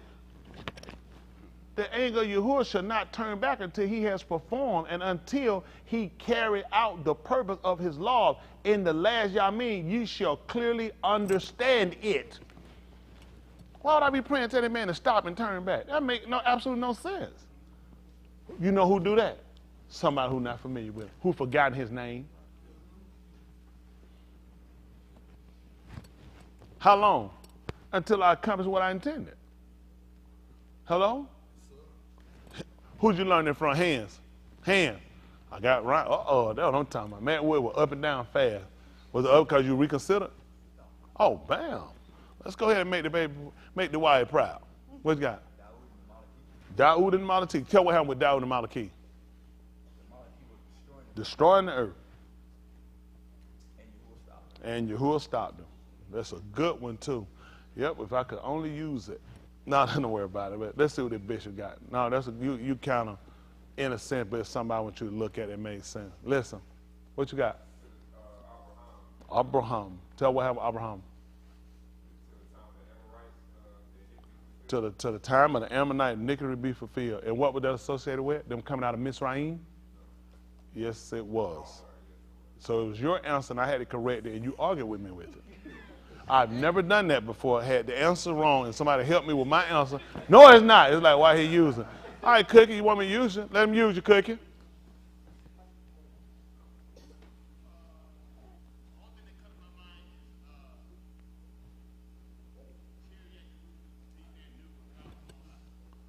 Terror in Jerusalem till you be endued with power from on high.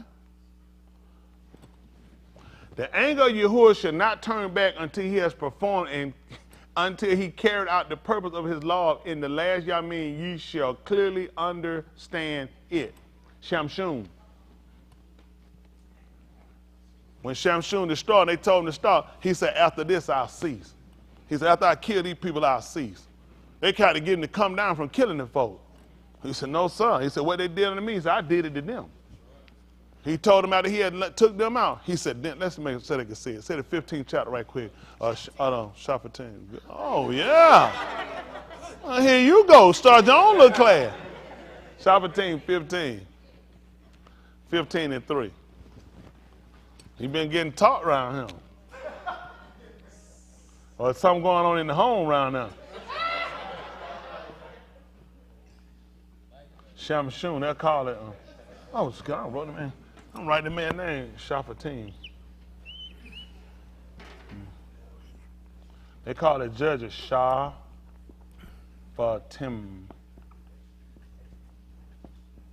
See, 15, let's start about 3. Let's see, probably reading that. It's Shafatim. That's the word for judges. They call you judges. That's somebody, that's actually what's called a vindicator. That's what you go to court for, to vindicate you. If they charge you with something, you actually go to court to be vindicated. Even if you get, that's what you're going for, to be vindicated. Y'all got it? Let's see, listen.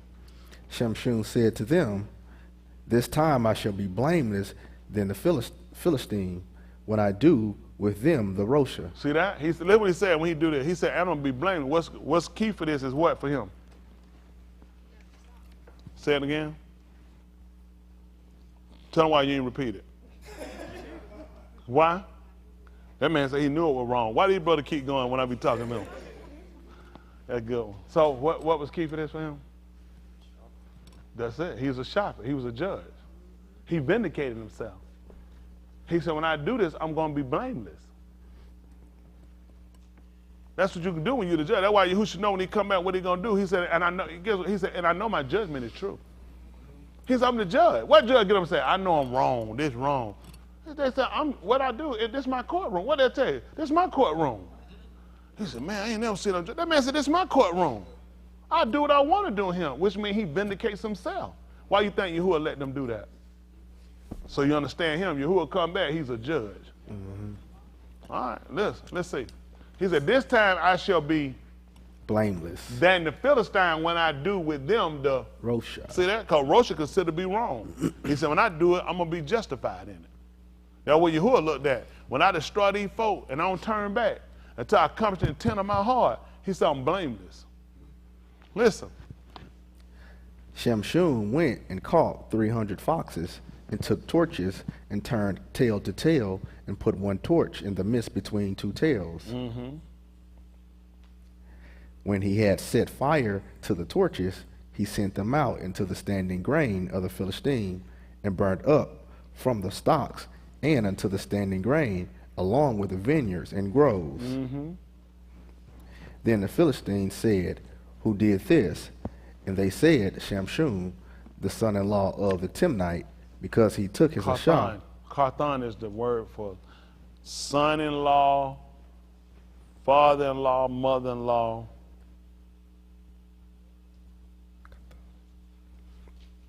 One's left. Father, I think it's father, son. Maybe not mother. Carthon is the word for son-in-law or in-law. Yes, sir. Go ahead. The Carthon of the Timnite, because he took his Ashah and gave her to his Reah. So hold on. So this is important for you to realize why he done it. He was just pissed off. Nigga got up one day mad, stuff wasn't working out, liquor burnt out. You know why. That's why he told he was gonna be blaming. They tell you why. And they said Shamshun, the Carthon of the Timnite, because he took his Ashah, his wife, and gave her to his companion. They want to know why they gave you a reason to why. That's why he's something justified. You done took my wife and gave it to my companion. That's my friend. That's my partner. You gave it to her. That's why. Go ahead. So the Philistine came up and burned her and her father with fire, which is, they use a different word, basis. Well, one with and the other one is fire. The ish for fire. Go ahead. Shamshun said to them, though you do like this, yet I shall surely take revenge on you. You said, though what now? Yet I shall surely. Hold on. Though you do like this, yet I shall surely take revenge on you. One more time, please. Though you do like this. What happened? Yet I shall surely take revenge on you. How long they gonna go on, Chris? But after that, I shall cease. After I accomplished the anger of my heart. That was in his heart. You see that? We're talking about the intent of his heart. He said, that's in my heart to kill y'all, man, for what y'all did. Then I'm gonna cease.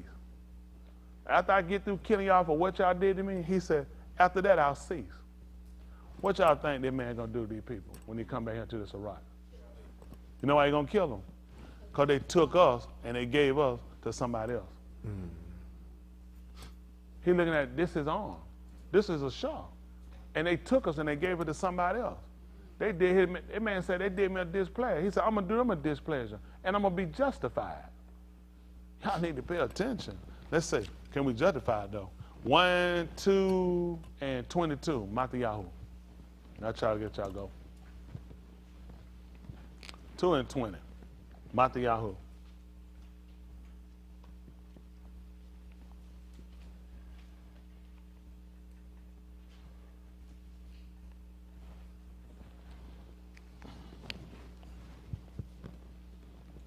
Let's see. Listen. Saying, get up, take the Yalit and his aim, and go into the Arats of Yasharal, for those who sought the Yalit Kai are moot. See that? The people that sought the child life are dead. What happened? So he got up, took the Yalit and his aim, and came into the Arats of Yasharal. But when he Shama that Archelaus was reigning over Yehuda instead of his Abba, Hortus, he was afraid to go there. Then, after being warned in a Kalamut, he left for the regions of the Galil and came in Kai in a city called Nazareth, The Debar was to fulfill what was spoken through the Nabaim. What happened? He shall be called a Nasri. That's what he told him. He said so he could fulfill the word, he should be called a Nazareth. What's important about that? That's what Shamshun was. He was a Nazareth. And you saw what he was going to do? He wasn't going to stop killing them till after he had accomplished what was in his heart. In the book of Kazum 1 and 8, it told you, behold, he coming with cloud. You ain't going to believe it. Every eye going to see him. And all them that pierced him going to wail, even so because of him. He said, Amen, which means that's the truth, and so be it. That's what was key. See, the people that understood the book understood the pattern. It wouldn't make sense he'll come at him, kill 2 people and stop. He's going to come here and he's going to execute judgment upon all, to convince all, to convict all. That's his whole end. He come back here. He's going to be called a Nazarene, which means you need to be fearing and trembling when he come back here. Because the man come back, he's going to kill these people for what they done. And I'll be the last person to pray and tell the man to stop doing what's on his heart. That's 2.